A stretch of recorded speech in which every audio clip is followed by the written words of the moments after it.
Hello, hello. What's up, everybody? How we doing? Putting on the conversation. Hey, how's it going? Oh, it's Monday, and we're here at the Indie Escape Network, hanging out, talking movies, talking mental health. I'm your host, CJ Robles. Welcome to My Manic Mondays, the interactive vlog where we talk about movies and mental health and what it means to us. And we're off to the gates. What's up, Sean Smithson? What's up, brother? Super busy, but wanted to pop in and say, hey, I know, man, you're busy, dude. Everybody on the network is killing it. Yeah, man. Thanks, Sean. Thanks for stopping by, man. Thanks for all those creative posts you keep doing, man. It's very inspirational to see someone constantly like bringing out good stuff. And you are a very, very talented man. Whenever you're free, come on the show. All right, let's see. So I got my. Sorry, we were started a little bit late. I was waiting, I guess, to get started, but we are here. So I do have some, I guess. Wait, I'll get us started going into a movie conversation because we have Mark Lager from 70 Horror Movies on his from Instagram. He's got a plethora of knowledge, not just in horror movies and all, and actually everything. Last time I talked to him, we talked for like 2.5 hours. He had a lot. He has a lot to talk about. So I mean, we could just hold a conversation. Like he doesn't have. Doesn't. It's so easy. More on the glasses because I've been in front of a computer all day for like the last couple of weeks, and my eyes they turn really bloodshot red, and then I just have to keep wearing these things because yeah, I'm trying to see if they work. The blue tint. I have noticed a little bit in the last week I've been using it, so we'll see. Might probably take them off, but yeah, they help out a lot. They help out a little bit, I guess. I feel the stress a little bit less. But let's get started on tonight's show. We were gonna just, you know what? I just wanted to come in and talk about movies. So I'm gonna say that let people know that I did something. Well, last weekend I went to the big Texas Comic Con in San Antonio, Texas, and it was a great experience. I enjoyed spending time with a lot of the people I got to hang out with, a lot of the celebrities, a lot of just vendors, a lot of people, comic book creators. So I got a lot of interviews and a lot of information I'm gonna be sharing with everybody as soon as I have time to sit down and edit. Hopefully, I'll do it by the end of the week. But got that going. And sorry, I should have hit the button. But what was I gonna say?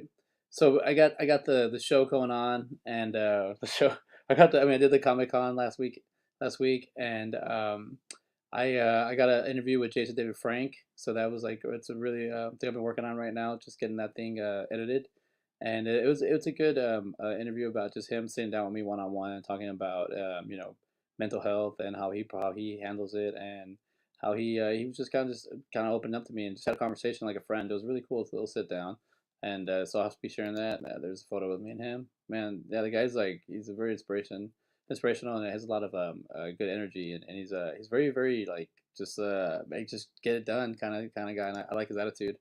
Hopefully I'm on the show, but I have the interview out shortly, and but I so I this is the first time I've ever done something like this. I accidentally did a staycation because I stayed.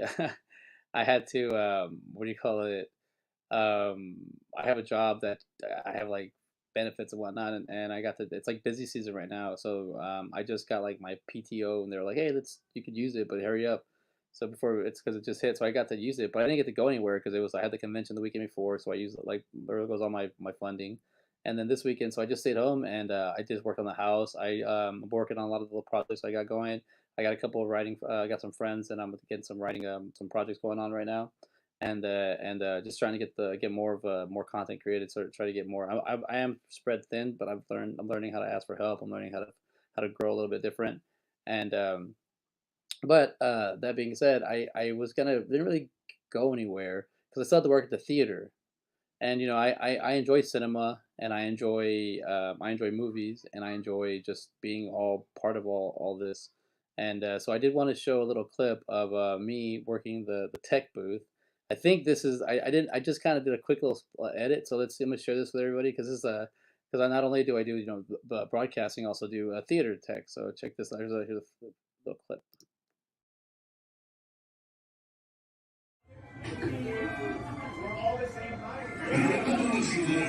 Okay. Hello, Fallout Theater. How we doing there tonight? Woo! Oh, that's great. I hope you're ready to go on a journey. So if you could please put your hands together and make some noise for the pioneers.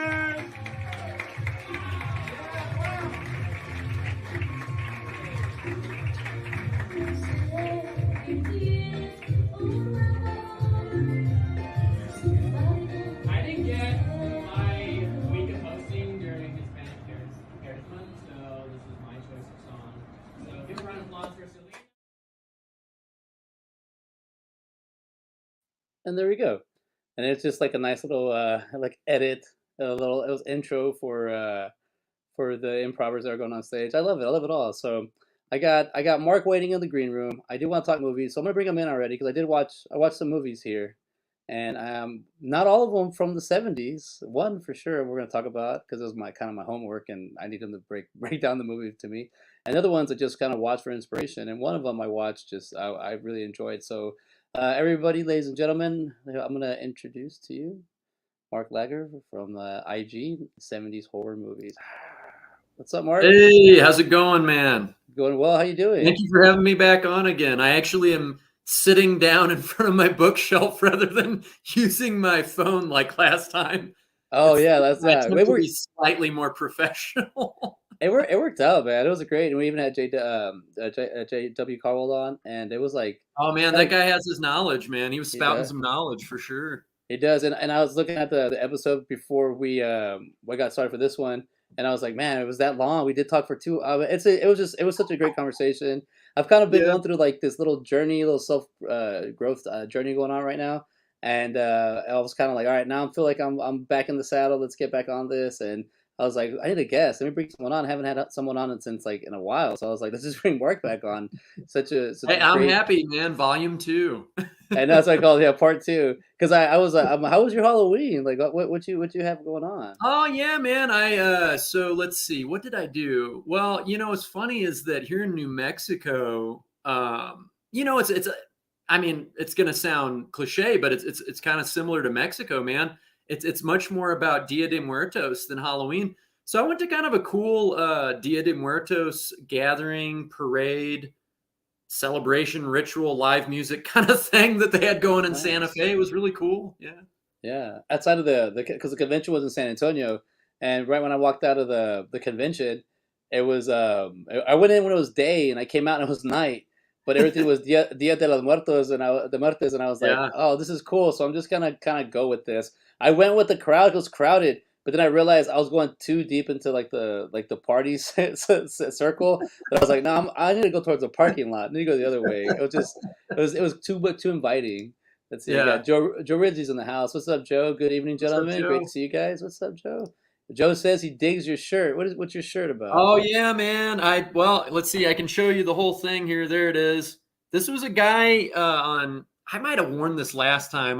I'm a shameless promoter of Oh, other go for people's it. stuff. But anyway, a gentleman. I think it's called Ghosty's Stack Shirts on Okay. Instagram. Yeah, man. He's been doing these for a while. I got this probably about 2 years ago. Takes your top 10 whatever. I mean, some people do top 10 one director, they do whole franchises. Oh, He wow. does VHS stack shirts, so it's my top 10 horror on here. Yeah, that's awesome, dude. I I did kind of like this staycation thing because I still had to work at theater, but I didn't have to work at my other job, so I'll just Oh wake up. yeah, I'm I like, got the Selena, man. We've got kind of talking to Dia de los Muertos Selena. dude, Before you know it, people will be confused. We'll start doing like a Hispanic Heritage Month thing. They'll be like, I thought they were going to talk about horror. hey, we are, man. This I have. Selena, man, foxy lady and great voice and Oh man, legend.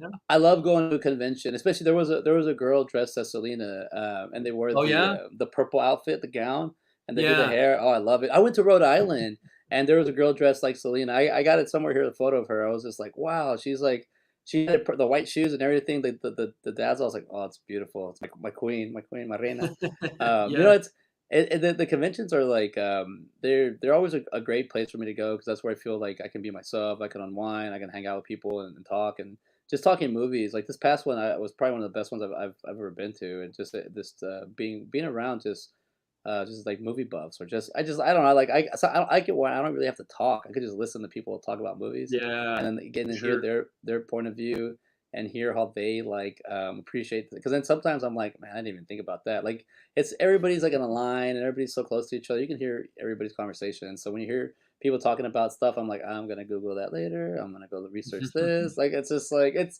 I don't know. I love it, but it's I always feels like it's a little window. It's a little bubble that opens up, and then you got to go. Everybody has to kind of be on the same kind of wavelength, and then it kind of shuts down, and we have to wait for the next one. And I'm always looking forward to like to anything like that.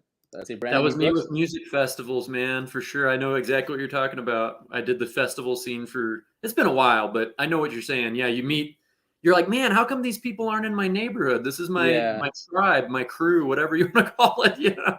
You, Yeah. for South by Southwest, Fun Fest, all these festivals we had, ACL. I bartended here, like being living in Austin for so long. I'd bartend, but I never really got to enjoy the festivals because only when I was really young, when I first moved here, like early 20s, like I went to a few of the festivals, like 3 years, and then I started working them. So I kind of it went like 3 years of being like a visitor or like going to the like a person going, and then all of a sudden it went to being a worker, and I had like all the behind stuff. Like I was just always like walking just because I didn't have to wait in line, but I wasn't enjoying myself. But I just remember being Oh, there and just seeing it like as from the work point of view, where sometimes it was yeah. more like I could have been a little bit more aggravated or a little bit more annoyed. And it just seems like because I wasn't getting the full part of it. But now that I'm like going to the conventions, and then even I mean my boy Alan Danziger, hang out with him all the time. He's That's always awesome, man. That's yeah. dude, You set up a great event this summer.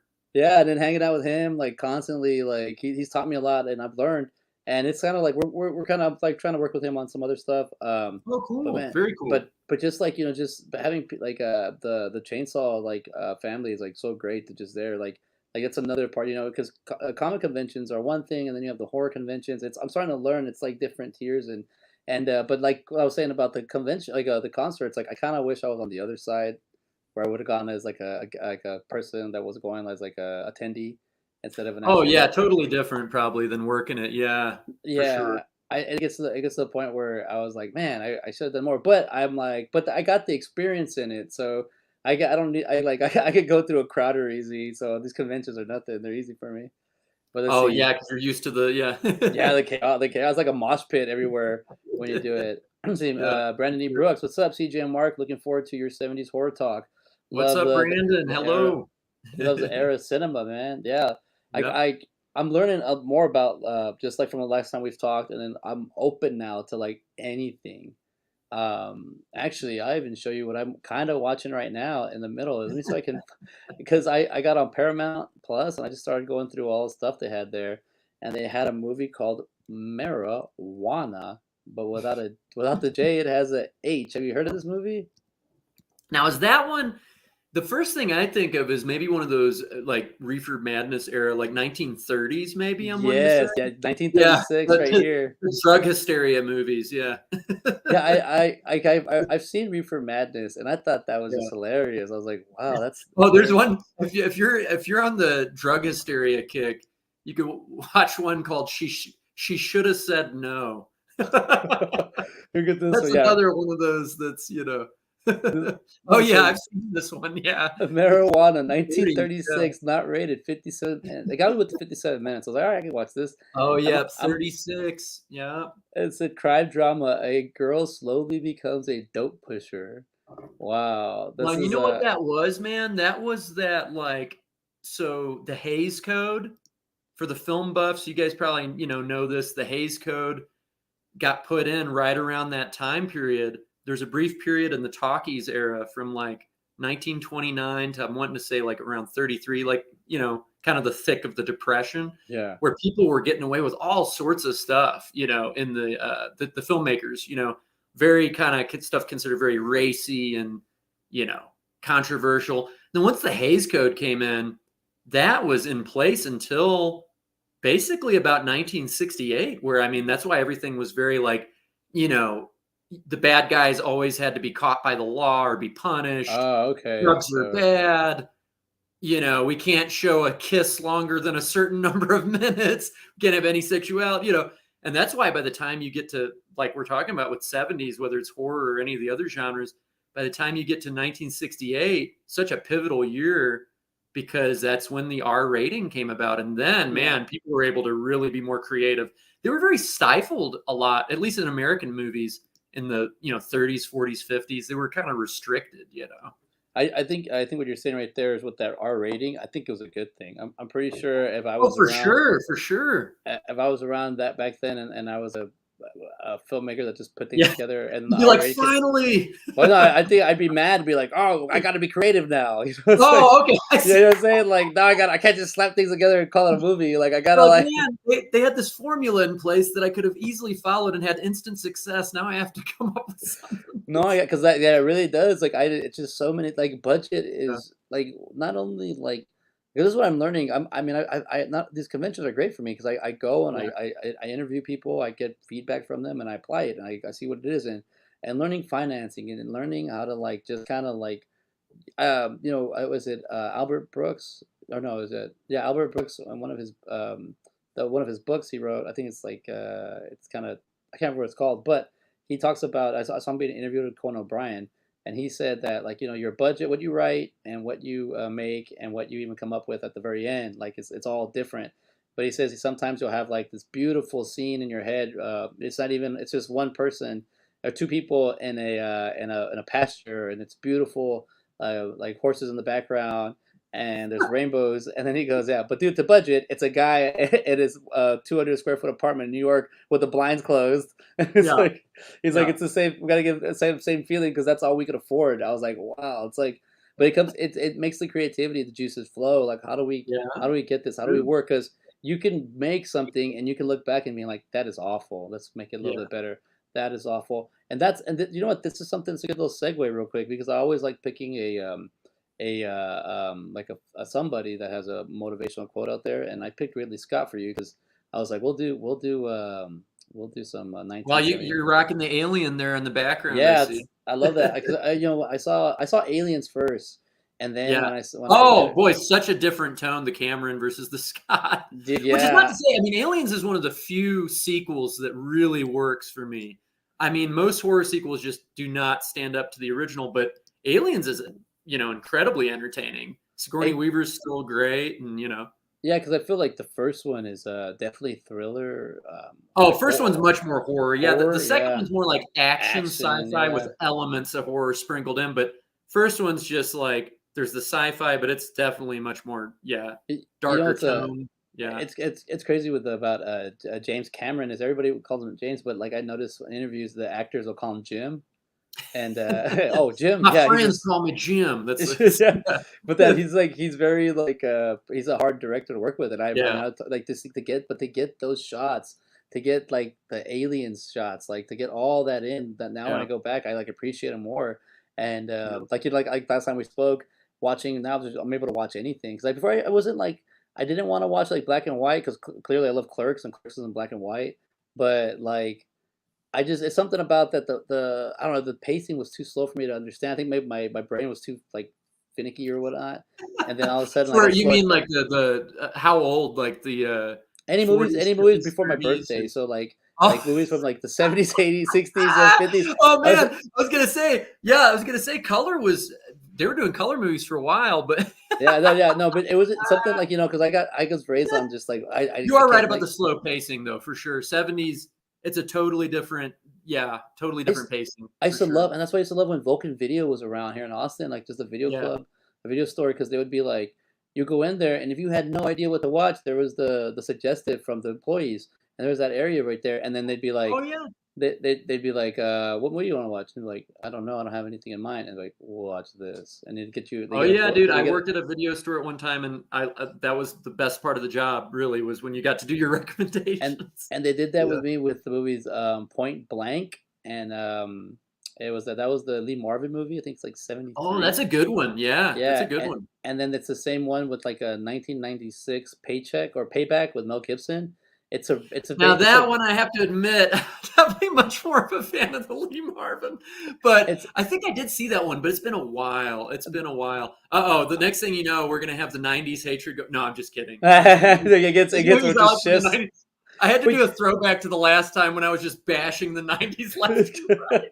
it happened, but I mean that's There's what some they. great stuff in the '90s though too. I do There is. appreciate that you've at least seen them, and you're at least you know like you're in the ballpark. Where opposed to like a lot of people I meet, they're like, well, I haven't seen it, but I do have an opinion on it, and I'm Oh like, no, yeah, no, I've seen the Mel Gibson. In fact, here's what's funny is that the I saw the Mel Gibson one first because that was when I was, let's see, that came out like late '90s, right? yeah, like So I probably would have been 96, like, 98. Yeah, that sounds about right. I think I was like maybe puberty age or maybe early teen. All I know is that I remember seeing that was back when I wasn't as critical as I am now. Oh So like, yeah. you just go see anything in the theater. You're like, okay, cool, whatever. And I don't really remember it even really registering on me that much back then. But I do remember though when I saw Point Blank, of course, never got to see that on big screen, but one of those that you find at the video store, maybe that's how I Yeah, saw it, or yeah.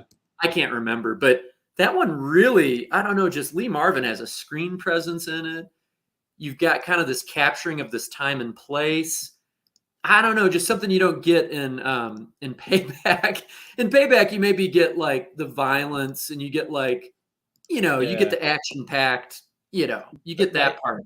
it But you don't does. really get the atmosphere, and you don't get Lee Marvin. I mean, you don't get Lee Marvin, right? I Yeah, mean, look at him on the cover on this one. Like, he's just badass. Like, yeah, the thing that's what to say.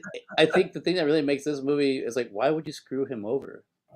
Like, oh, why would you try to like, let's see, look, yeah, like why would you screw the guy over? Look at him, he's such a yeah, badass. Like, look, yeah. he's like, he's dangerous. Like, and this is Stoic, stoic. yeah, Nothing. look at yeah, like he's got a gun. It's like, you know, and then the paycheck. So this one is 67, Yeah, that's right. and Payback is 1999. So it's part of that Oh, class of 19. 99. I remember it was sometime late 90s. I just couldn't remember the exact year. Yeah. Yeah, Yeah, Mel Gibson now, I won't totally bash the guy though, because Mel Gibson is a badass, but not in that. He's a badass in The Road Warrior. oh, For dude, me, yeah, now seeing The Road Warrior, he's got kind of, now he's still no Lee Marvin, but he's got more of that stoic kind of steely, you know what I mean? He's got that iconic presence, I think, in The Road Warrior. Have you seen that one? yes, 81? oh yeah, Yeah. oh Yeah, yeah, dude, he's you're got like man with no name vibes, right? Like like in the Sergio Leone westerns. Like he doesn't have to say anything. He's just got the presence. and I think that's what makes what I've done like breakdowns with here's the Road Warrior. Hmm. So basically, yeah, Mad Max 2, basically. 1981, rated R, 1 hour 36 minutes, action adventure sci-fi, and the Now the post. problem was that then they did Beyond Thunderdome, which there might be some supporters, but oh man, that was when it just it wasn't the same. It didn't have the same. This Beyond one Thunderdome. I mean, this this is the way I was introduced. Mad Max was backwards. I was yeah. introduced 3, 2, 1, and Oh, you it's saw Beyond Thunderdome first. yeah. So I was That's like, amazing. I think I like that one a lot, only because the Yeah. nostalgia. Oh Like, no, it's entertaining. It and is. then you It's go just totally. backwards, but they get better. Like they get better when you go back. When you go 3, 2, 1, you're like, Yeah. oh, I get it. Because Oh, I that's a think great. And then also you're like, wow, this series contains so much. Like it's like you said, you go the other way around. You're like, what happened? What is like? It was so well, serious, and then it got yeah, so like. yeah. And even like but like even when you watch number Uh, one, I saw it right at that point where like the filmmaker in me was kind of like, what do I do? And I saw that yeah, movie, and then I saw that it was kind of like independent made, and sure. I Yeah, saw low behind the budget. scenes, yeah, low budget, and I saw it, and I was like, oh, okay, so you can people can make movies like this. I thought because I saw starting off with Thunderdome, like you see the budget, so I thought they were all like that, but you start learning that you work your way up to that. But even Well, and like that's why Road Warrior hits the sweet spot because, like, with Mad Max, I feel like you got the revenge story, but it's pretty sparse. There's not really a lot visually to yeah, captivate the viewer. Beyond Thunderdome, I mean, they're like you said, they're throwing the whole budget at you, but it's almost more like you're in an extended. It's almost for some reason I feel like Beyond Thunderdome reminds me of like an extended Star Wars cantina scene, like on yeah, steroids, that's cocaine or cool. something. But then That's you got Road cool. Warrior, but it's like it kind of has the best of both worlds because it's more serious like the first one. But I mean, you got these jaw-dropping stunts, with the cars and you've got the post-apocalyptic wasteland. You got kind of well, you got some mystery. There's enough seriousness to it, but then it's got enough of that, you know, pedal to the metal action that's going Yeah, to keep dude. people, It like you said, yeah. because even like the nostalgia, I got introduced to Nightmare on Elm Street 4. That was my first one, and then it goes five. Well, this is where it gets kind of cool because then it goes. I think it was like 5, 6, and then I saw seven because I saw 6 and 7 at the theater. Yeah. So I was really little, but I got to see them. And at 7, just I didn't understand it. But then like when I went back to watch them, when I saw 3, like saw 3, you know, I was a little bit older, and I was like, Well, "Oh, three's got some imaginative visuals for sure. it's yeah, And yeah, it's kinda like everybody likes 1 and 3 the most, yeah, sure. but I was listening to something and they said a lot of people were like, "You get that nostalgia from number 4 because 'cause you're at that age where that's when you got introduced to you," and I was like, "Yeah, That you're could right." be. It gets me, so that's why, like, Thunderdome and there's a few movies that, like, I mean, I like Caddyshack 2 better, but is it really better? No, it's not, Oh, but man, I haven't it seen those in a while. I wouldn't be able to yeah. offer my critical Caddyshack opinion. It's been Oh too long. god. Yeah, but It's been too if you long. take too long, you blend them in, you think it's one movie. Yeah, It's just oh, 'cause yeah, easily, for it has the sure, yeah. vibe. The only thing the difference is the Dan Aykroyd, Bill Murray character. That's the Well, farmer. if we're on the subject of sequels, the only I'm gonna sound, I know there's a lot of defenders of sequels and a lot of horror franchises, but the only one that I don't know why this is, but now Aliens, like I say, I still like the first better. I like Ridley Scott's original better. I just think it's darker, it's more tense, it's more horrifying. But I think Aliens is a really great sequel. But the only sequel I actually like more than the first film, I'll try to explain why, but then I don't know if we'll ever get to 70s horror movies. We'll be just talking 80s, but I guess It's that's just cool. But movies right now. Friday the 13th Part 2, man, that's the only. I'm curious if anybody that's out there listening if agrees with me that, and probably a lot of people disagree too, because a lot of people love sequels, but that's the only. Friday the 13th Part 2 is probably the only sequel I actually like more than the first film. Any of the other franchises, Nightmare on Elm Street, Halloween, Texas Chainsaw, the list is long.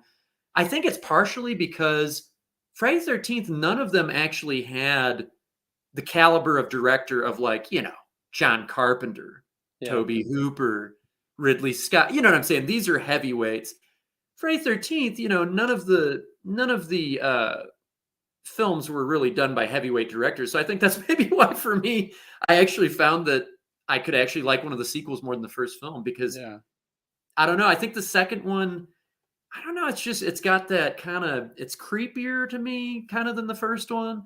I think also the ending in particular sells me where the final girl, Amy Steele is the actress, when she psychoanalyzes Jason about his Yeah. mother and all that. They're in this kind of grimy, rundown shack in the woods. I actually, yeah, I thought it was creepier than the first one. And I mean, the Betsy Palmer is obviously creepy as Jason's mom in the first one, but I thought that was the rare time where I actually liked a sequel more than the first film. But for the most part, that's probably the exception. All the others, the first films always are better to me for sure. That right there is like shows me like how much of like a movie guy you are because it's Toot not overanalyzing it probably. no, it's a good it's a good overanalyzation because Yeah. because usually people when I have a conversation with Friday the 13th, like the first one's always like good, but it's like until Jason comes in. So it's like they start at Oh 2, yeah, 3, and 4. You're sure, literally sure. you said 1 and 2. And that's Right. exactly what it is. It's one Yeah, you're like 1 and 2. And it doesn't matter who the killer is because, you know, yeah, Scream franchise it's different killer every time. So, they allow it there. It should be allowed from Friday the 13th 1 and 2 because technically Friday the 13th 1 and then it goes to 2 and 3 where it's Friday, Saturday, and Sunday. So it's supposed to be all like, right? Actually, I think it even goes to yeah. like 4. Like, yeah, it goes all the way. Like, so Yeah, it's almost like one movie with separate chapters. Sure. Yeah. yeah. So when you say it like that, the way you broke it down, I'm like, yeah, because it'll give you like a shift because even spoilers alert, but the final girl from the first one dies at the beginning of the second Yeah. one. So Yeah. even and it Yeah. brings you right into like this horror movie. Yeah. That is clever. That is you're right. It's a clever way to bring someone Well, and in. it's like you said too, probably part of it too is that Friday the 13th, to my knowledge, is the only major horror franchise where the iconic villain isn't introduced till the second film. Yeah. That's the only one I can think of because, Halloween, Michael Myers is there in the first one, Freddy Krueger's in the first Nightmare on Elm Street, the Sawyer family's in the first Texas Chainsaw. Friday the 13th is kind of an odd one. Maybe that's another reason where I can actually pick the sequel, part two, because I'm like, oh Yeah. yeah, that's our iconic villain there. And like I say, not to say though, Betsy Palmer certainly does a great job of playing the psychotic mom in the And you first one. But and even like the where they go with Jason, like turning him into a sure. zombie, because Yeah. technically, Oh, because even yeah, like then they take it into the supernatural, and I think it's I part 6 and 7 and 8 and all of that, yeah. dude, I was working with a fry cook, and he's a good friend of mine, and we were talking movies, and I said we I don't know, just a random topic, and he goes, so what is he? Jason Voorhees? What is he, a freaking zombie? What, you can't kill him? And I was like, I never thought about Jason being a zombie. He did, because in the movie it's Yeah. just it's so forward and so cheesy, but Yeah. he does get struck by lightning, so technically it revives Yeah. him, Well, so that's it's why, like yeah. Well, and that's why he, for me, I mean, Friday 13th overall, it's just not as like, and even Halloween, and a lot of people will probably, disagree with me on this, but the reason Texas Chainsaw is my favorite and always will be of involving, like we say, even though Texas Chainsaw I think is different than the typical slasher. I mean, there's very little time spent on the killings. It's almost more kind of like a Southern Gothic, grotesque family portrait, yeah, But as far as if we're talking about these franchises that we always think about, people dress up as Halloween, Freddy, Leatherface, Jason, Michael Myers, so on and so forth. Texas Chainsaw Massacre works the best for me. The first one, like I said, I think they totally messed it up with the sequels, but is that the characters are all completely human. We notice in every one of these others, I mean, Michael Myers, he's superhuman even at the end of the first film. I yeah. mean, Dr. Loomis, Donald Pleasance empties an entire clip into him. I saw them Dude's six still alive. times. Like, yeah. And then, like, Jason, all of the, which is not to be say, it's still very entertaining. Like I said, I can definitely put on any of the Halloween movies, Yeah, particularly the earlier ones, Friday 13th, and I can be entertained by them very much so. But I feel like the fear factor is lower for me, though. It's like you said, the cheese factor, it's almost like yeah. it's fun to watch. It's just the horrific element isn't as high in them, like It's and so watching him as a child, like, it's something I'm like, I don't know if you should be doing that, but I did it, and I'm okay with my kid watching some stuff, but yeah, watching it as a child, it has more of a attachment to it for some reason. I sure. love it more, and as I watch it as an adult, like, I watch these new horror movies, and I'm kinda like, "Okay, all right, they're right." Because even, like, I've been around Texas Chainsaw Massacre now for a Yeah, minute. I've been around them, like, a lot weekly, yeah, and, I always get asked, "What do you like so much about it? What do you think?" I'm like, "What do I like?" Or one, no, they ask me, "Why do you think people like it so much?" And, I just feel like it's a shift. It's just, if you yeah, can feel it from what the movies were going by, like, I wasn't yeah, in front around in that time frame. It's 10 years before I was born, but what I can gather is really that there's a part there where you're on this journey, and then it's just a hard, and it's yeah. and the way it's told, is the cinematic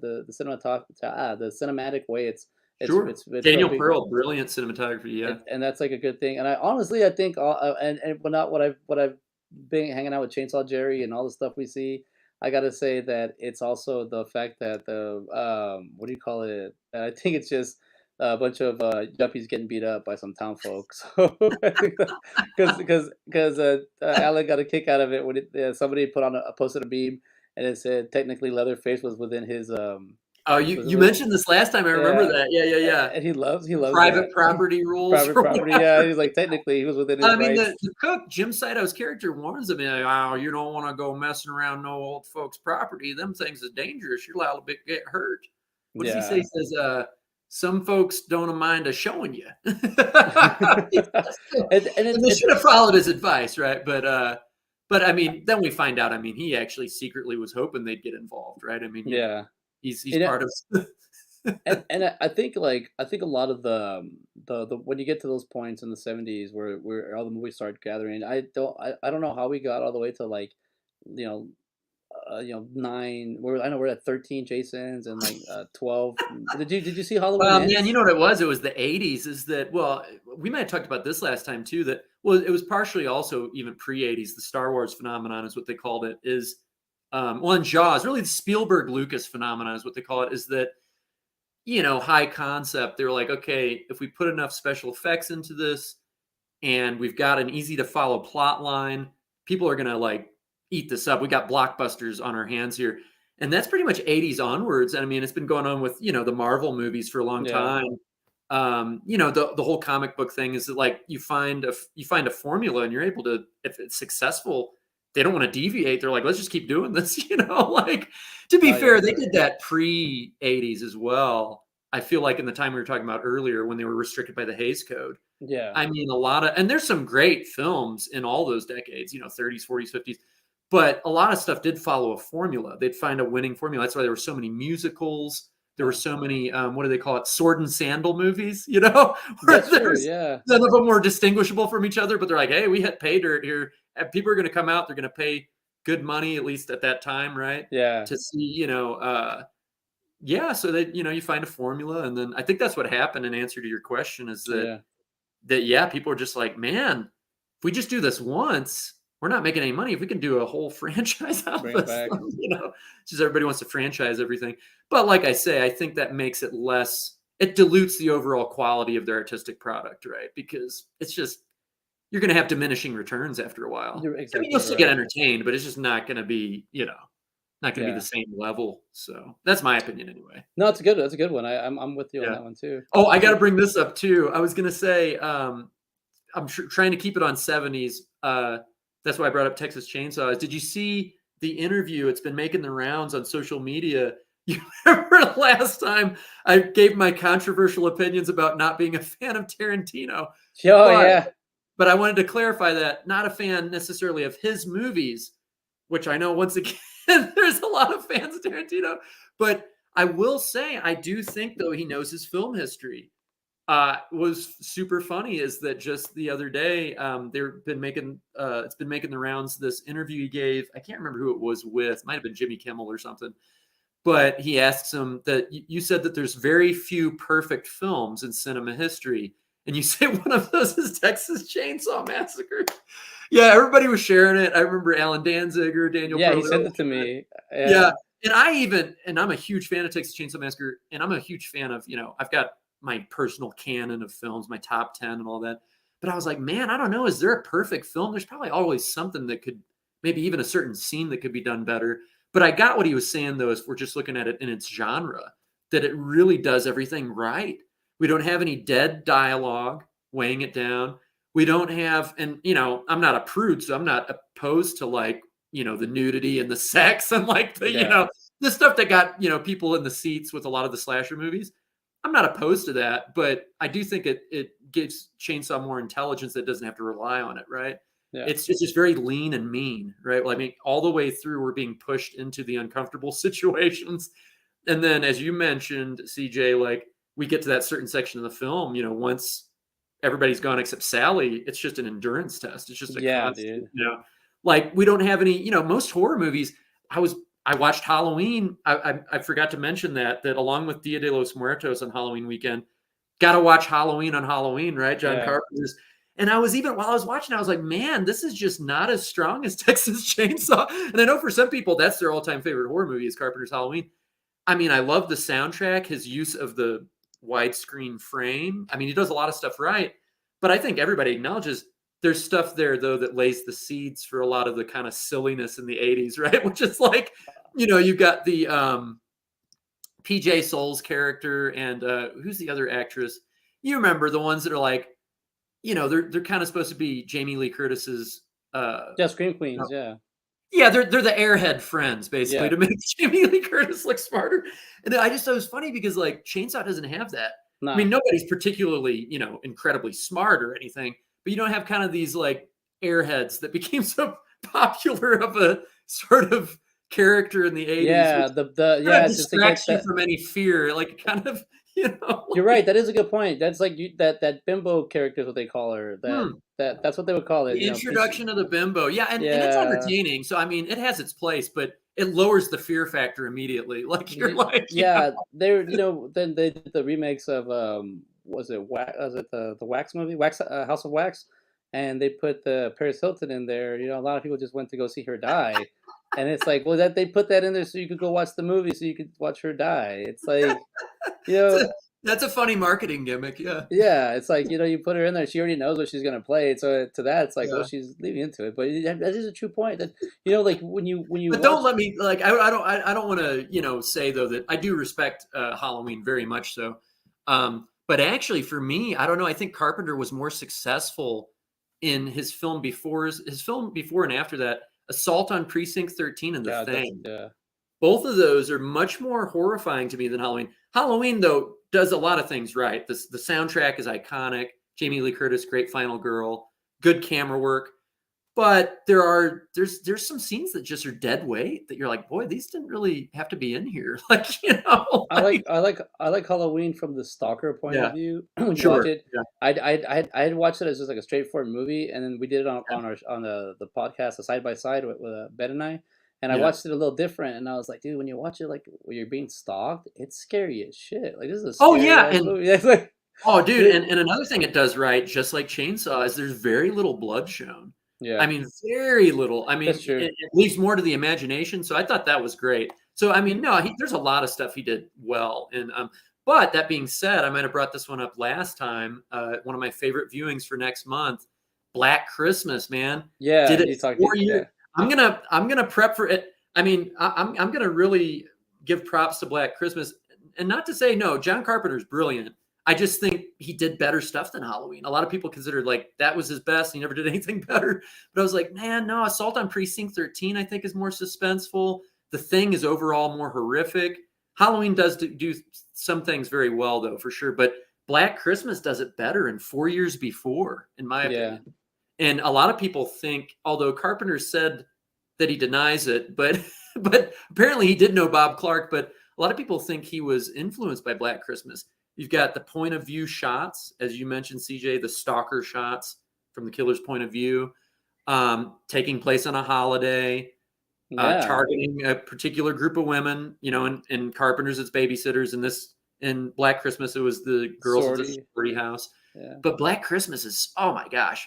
Anybody who hasn't seen it, go see it. Not the remakes, please, for the love of God, no. But go and see the original '74. I recommend watch it next month. Watch it around Christmas.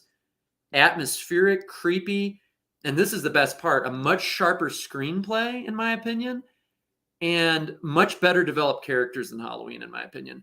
I get, The female characters are they're extremely intelligent, very witty. I just think I don't know, but like I said, I'm not bashing Halloween. I think Halloween's great, but I just think that Black Christmas did it first and did it better. So that's gonna this be my. this got a 7.1 on IMDb, which is a really good score. So, Oh man, it's you got to see it, CJ, and all your viewers. And I hope I'm not coming off too heavy handed here, not but I need to rewatch this actually. I haven't seen it in a minute, but this one the remake I was kind of like expecting it to be what it was. And I got what I want. I got what I expected, not what I wanted. I got what I expected. But I was like, it's not too bad. It's popcorn movie, but it's not too bad. yeah, I got a comment here from my buddies, the Drunken Turkey Show. What up? Don't Turkey forget to Show. What's like. up, man? Yeah, they do conspiracy theories, the conversations. Oh, A bunch of nice. guys from my hometown. Yeah, it's they go. We were one of the guys, my high man. He's big into Bigfoot, so trying to try to catch Oh, him. You know. Bigfoot. Yeah, man. Sasquatch. He's supposed to be. Isn't his stomping grounds? I don't know. They always talk about Pacific Northwest. Yeah, I was gonna say it's up in there. Yeah, even because you'll get Yeah, some in like Northern California and then in Oregon, and it goes up to like Canada. yeah. I'm just like I can stump myself for a reason when I'm like, why don't you get drones? Well, they can't fly in the brush, and then it's like I wouldn't want to do it. I keep all the horror stuff I hear about camping. I'm just like, you don't even have to add like hitchhikers. You don't even have to add Bigfoot. You just have to add that you're outside in a tent for 2 days. That's horror. That's horror enough for me, man. I'm good, But dude. Like, anything could go wrong, but even without monsters or killers. yeah, like that's just like, what is that mosquito? Where's the alcohol? Oh, we ran out. Oh, dang! Like, this is gonna suck. Like I'm like I don't even like I see. I see that I'm in the future myself. I like modern technology and things, but it's when I say modern technology, I'm talking about an electric toothbrush. I'm talking about, I like things like that, man. I like things like carbonated soda is a good modern technology. I don't know how we got to it, but because when we Your go worst back, nightmare basically is like the Texas Chainsaw or Tourist Trap or one of those types oh of God, I would hate rural that. rural terror. I would think about this like so. Let's say it But would be some, even without you're saying the killers, just without the simply the killers. fact If you of were just being it would just something happen isolated without. where I woke up like on a cruise ship. Like Yeah. I would like I don't know how I got there, but I woke up there. I would be so like I would hate it so much. Like I would be I've only so been on a cruise terrified. ship once. I was not a fan because I didn't feel like I had freedom of movement. There I you was go. like, That's what when I am I was going gonna to get say. off of here? Like, what is this? Like, Getting this is stranded, getting stranded. yeah, We were on a like I went to Puerto Vallarta when I was in high school, like for my senior trip. and we went on a little, kind of a little, not a big cruiser, but a little one that kind of brought us around like these docks. And one of the boats we got on, they said, "Hey, go dock and go get on a little island." So we did it, and I just remember everything going whoosh whoosh. So they go, "Hey, be careful, you'll fall in." I was like, "Okay, I don't okay." And then as I got on, like I timed it and I fell in. I was like, "Okay," and I looked to my side, and like the boat is like half of it. I mean, the half, is above water. I mean, but the other part is all under. Like, if it just gets a little water in, I Oh, feel like we're yeah, gonna man. subside. Yeah, I was freaking out at that point. I was like, we're out way over yeah. here. Like, I do not want to get bit by a shark. I was like, just what I'm saying. Like, just being out there, if your cruiser boat, like your cruise liner, if it stops, like you're stuck out there. It's not. There's Oh, no. They're yeah, not gonna man, that get would be you off. brutal. So Yeah, even you're so, reminding me of that scene from Jaws, right? He talks about the Robert Shaw, man. oh That dude should have been yeah, in some. That guy could have been in so many horror movies. That was a missed opportunity. But when he talks about that to me, and see, because it leaves so much more to the imagination. That scene to me is more horrifying than the animatronic shark actually eating people. As when he tells the story, which I think was based on a true story yeah, of these guys. I think it wasn't in a military situation, I'm wanting to say. And yeah. they get stranded in the water. They're slowly getting circled and just eaten by the sharks. Like the way he tells it, his voice, gosh, man, I think pretty that's the main creepy. thing that makes that scene, that makes it so Yeah, horrifying, is the fact yeah, that the way he says the lines, the way Quentin yeah. delivers everything, the Oh, way you're right, Robert you don't, Shaw, man, yeah, yeah, good you actor. yeah, you don't have to look away. You just look Yeah, right at him, and it's like the way he sells it, like he's seen some things, he's been yeah. there, like he knows what's up, and it is like, Oh, you just reminded me, man, to go back to Texas Chainsaw. That's another thing that's brilliant about the movie. Like, even a character, you remember the drunk in the yeah, graveyard? yeah, We only see him for, I mean, it's so brief, but he really like leaves an impression. He's laying there, he says, "I seen things," yeah. and like that, like you're like, damn, man, I'm kind of You're disturbed. Like, right. It it gives leaves that so much little, to the imagination. that gives that, like, flavor. It gives Yeah, a little something. You're yeah, right. That's a good little pickup, because you yeah. couldn't miss it, but if you get it, you're like, "What's he talking about?" It adds to it, and you're right, Oh it puts in your yeah, brain. man. And Those psychological, you're I freaking mean, yourself out because you don't know. You're like, what exactly is he referring to here? And like, and Hooper, he's brilliant, man, throughout. Like even really small things, like when they go into it's supposed to be the grandparents' old house, yeah, so not the families, but the other one, and they're yeah, all carrying on and laughing about the wallpaper, if I remember correctly, or whatever. And the one character, it almost feels like an omen of his death because yeah, he goes in and he sees all those daddy long legs up in the yeah, corner and they're all just scattering. You do this close up on him, and he has this like look of kind of disgust and sort of like, what are we doing out here? And he's the first one that gets killed. yeah. Like, and I love how Hooper does that, like all the little details, Daniel Pearl cinematography. It's like all these little, yeah, just these little details that just accumulate to make you uncomfortable, Yeah, but without any violence. And then the kills are really quick. That's not really what terrifies you in the movie. It's just all the weird stuff that's going like, on, family. yeah. Well, that's like when I go Yeah. play competitive basketball, and there's always like a trash talk a part to it. But I never flinch, because they're like, "Wow, this guy doesn't really get phased." Well, dude, you guys are an electricity bill. You're not my mortgage. You guys, like, I don't. You're not scared. These things terrify me as an adult. Yeah. The things you guys are saying probably bothered me when I was a kid, but now I'm too old. I'm just like, nah. These things help me. Like, waking up sore tomorrow is gonna be way more terrifying than than anything you guys have to say. Let's just keep playing. This is a workout for me now. CJ is Uh, going to do a horror film about what was it you said again? You mentioned adult responsibilities, I think is what Yeah, it was. But you yeah. mentioned some specific ones. I can't remember, but Well, I yeah, think just say you no. paying bills. Was that what it was? I Yeah, can't paying remember. bills. Yeah, Oh paying yeah, yeah, bills. yeah. This is like, A oh my horror film goodness. about paying Okay, bills. That would God. be Well, I do.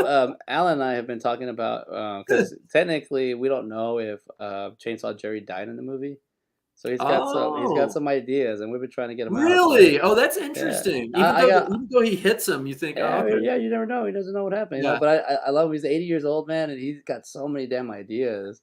Like, he doesn't stop. Like, he's just cranking them out, and I'm just like, dude, I'm learning so much. But at the same time, like, dude, when do you stop? But I like it. He's like, he gets it. He yeah. just keeps going. Just picks up A where he left sharp off. dude for 80, right? Yeah, Yeah, very, very, very, very sharp, man. He's got a lot yeah. of jokes too, and It is. Oh my There's God, dude. I would loved visiting, for the event that you guys put on this summer at the house. He and Ed Neal, man. Ed Neal in particular, that's that guy could be a stand-up comedian for sure. dude. That guy's entertaining. Like Yeah. he he knows how to read a room. He knows how Oh to yeah. say, like, even when you expect him to say a line or something, he won't Yeah. give it to you, and then he'll get Yeah. it to you. Like he'll give you something better later, and you're like, why? How do you do this? How do you know? How do you expect? It's just, like Oh, he's he's just chock seen. full of stories, man. Yeah. Yeah, dude, he's got a lot of stuff, man. I Well, love he that even one. told me about, I even picked his brain about, and I never knew anything about this, about the guy that plays the graveyard drunk. I said, that always intrigued me. I was like, we don't know. I can't find any information about this guy except that he's dead and he's buried in Texas. And Yeah, he was like, oh, yeah, yeah. Joe Bill Hogan. Oh, yeah, that guy was, oh, yeah, he was a good actor, man. He did a lot of Mexican television. dude. And Yeah, I said, see. oh, okay. What else did he do? Oh, he was doing a lot of plays and stuff.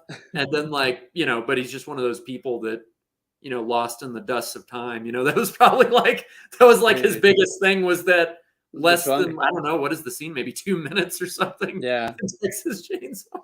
That's his, he does a great job, man. yeah. Speaking about the drunken turkey is talking about the missing 411 is Bigfoot. Oh, I don't know. Do you know about the missing 411? Oh yeah, I kept seeing this pop up. Honestly, I'm sorry, Drunk Turkey Show. At first, I thought that was like a subtitle of your handle or like of your. Oh, No, no. What those are is the that? comments. What does that mean? The The missing missing four? Is that an 411 area code? is Yeah. no. So I think, oh man, they might have to chime in a little bit, but correct me a little bit. It's what it basically is. There is a part of the forest in like Northern California where people go Mm. missing unexplained. And Oh, there's a okay. detective. He went around doing all these stories, and he can get pretty close to like what happened, but he doesn't know why or what's going on. I There's no see. Yeah. specific. So he's saying the 401 is Bigfoot, where he's the one taking everybody. Oh, Are word. there any outside of like alligator and piranha and Jaws? Are there any other like, or orca? Do you think is Oh, orca? there are some Bigfoot movies. They're so bad. There's never been like a truly horrifying Bigfoot movie made. But no. But what was your question? I'm Well, I was gonna sorry. say the 70s. What is Yeah. it? If you're actually answering it, is there any 70s Bigfoot one that Oh I man, must not. I watch? mean, you know who we need here right now. I actually invited him. It would be great if he was here because this guy. I mean, in my opinion, although I do love 70s movies and I watch a lot of classic horror, 60s, 70s, 80s, so on and so forth. 80s is now that makes me feel old. Yeah, 80s is now yeah. considered classic horror. But you, But I got to plug his page. All go we for need it. is sleaze. All we need is sleaze. Mike is his name, out of Boston. This guy, I mean, I think, in my opinion, he has more knowledge than me. Man, you should probably have him on the show sometime. For sure. He really knows his horror history and exploitation history, drive-in, grindhouse, all of that. And he's been doing streams now for a couple of years. They kind of kept me sane in a lot of ways during the pandemic. He does streams a couple of times each month of a lot of different movies, especially. I mean, really, not really new stuff, but 90s, 80s, 70s, 60s, 50s, any of those decades, and a lot of exploitation, grindhouse, drive-in, stuff that would never think of seeing, these forgotten films, but an emphasis on horror in particular. But check him out. All we need is sleaze. On He IG? also, Yeah, I'm right here. Yeah. yeah, he also does a zine. I contributed to his zine. He had some really cool artists and writers contributing to his zine. He's What's a actually, zine? I'm not familiar with zine. well, I can get one out for you. Actually, here's some of the. We've got the prepping, or sorry, prop. What the hell is the word I'm looking for here? Not prepping. What is it when you're plugging? Plugging maybe is the word. I'm looking for. Plug in. All we need is sleaze. This was this summer, the Sleaze City Drive-In, right? So you have like in here, oh, I mean, all sorts of stuff. You got like, I don't know if anybody knows H.G. Lewis, the guy that did, like the first gory movies in the 60s, 2000 Maniacs, Blood Feast. This is a little poster that an artist did. Oh, that's awesome. I'm gonna zoom in on you. See. Yeah, man, you've got, all these different articles in here. Oh yeah, there we go. Got, there you got a comic. Oh, that's awesome. You got all these different, on all sorts of different directors and films. You know, I've got all the different. Yeah, I got lucky because I was a contributor, but each issue he did a different theme. So his most recent was whoa shit. Sorry. That's cool. That's cool. um, Sleaze City Drive-In, all about, you know, drive-in movies, specifically horror. He did one about heavy metal and horror. Black Badass Sleaze, that was for, you know, black exploitation movies. Okay. Yeah. Yeah. We had a Merry Sleazemas. That was a Christmas Sleaze giving dinner, a cannibal feast. Anyway, Those are awesome, but man. yeah, I mean, he does some really cool stuff. He knows his stuff inside and out. And I mean, I've actually myself been introduced to quite a few films I had never seen during these past 2 years that I've been part of his community online. You know, so it's basically he does streams of different movies, different themes, a couple of times each month, and then there's a chat room and stuff. Yeah, it's a really cool horror community. Highly recommended. Yeah, I'll look into it. Yeah, I'm Yeah. learning about just online communities and hear me so yeah. Like just how important they are. Like just for people, we could just get together and just talk about certain things. You Oh know, man, mental health I know is your part of your that it really did, man. Kept me sane during the not to get too serious, but my dad, he passed of cancer actually in yeah, the sorry to summer of hear. 2020. That was actually when and I might have mentioned this last time. Yeah, So don't like keep that's cool. No, no, don't keep want to be going, like man. the what do you call it? Like the old guy that's like, ah, grandpa, we heard this story 40 times. But anyway, summer of 2020, that was when I created the 70s horror movies page. And Sleaze Merchant, as he's known in the community, but and like I say, his page is all we need is Sleaze. He was one of the first people that followed me, and I was following him, and then yeah, I became part of this bigger horror community and met some really cool people. Now, unfortunately, not in person yet, but yeah, CJ, you've been one of the few people that I've met both in person and we've Yeah, talked online. But yeah, yeah. I'm hoping to meet him and some of the other horror community people It's online at some it's a point. trip, man, and I mean, you're sorry, in person. busy. Yeah, It's a trip, like when meeting people too, like yeah. online, and then actually it's people spoken to for a while, and then you meet them in line in person, like oh hey, but even like with you, you post a lot of things. You stay busy. I'm like, God, it's just, it's a lot. It's a lot, man. I don't understand how some people can just do it. Like I know how much. Even when you get the pattern down of like this Yeah. goes here, this goes here, this goes here. This is quick. No matter how far you still got to do it. It's a commitment. I tip my hat to you because God, Oh, just have an IG page and just posting every day is tough enough. oh, and dude, and he's more dedicated than me because with me, to me, I find it pretty easy just because I'm just obsessed with horror, right? Especially from that decade, from the Yeah. 70s. And you know, my day job is I teach. Actually, I teach literature to international students. And actually, you know, we actually are going to do some films as well next month. I might show Black Christmas, for example. Maybe we'll Dude, see. you should show it to But them. yeah, but I They'll do get that as it. my day job. But I actually have. I mean, I'm one of those. This isn't true of a lot of teachers. I know a lot of people think teachers have a ton of free time. A lot of teachers don't, right? I mean, Yeah. they're just working their butts off, especially elementary school teachers. Oh my gosh! But with me, I actually that stereotype does apply. That you know, I'm what they call an adjunct. You know, I just get paid per class. I teach just a couple of classes. I don't have a full, you know, Yeah, not yeah, yeah. considered a full time instructor. But man, you know, I make enough to, you know, cover my basic expenses. I don't have any kids. I don't have any responsibilities. So with me, then yeah, I do. And you know, sometimes I chide myself. You know, I'm like, Jesus Yeah. Christ, I'm spending way too much time on social media.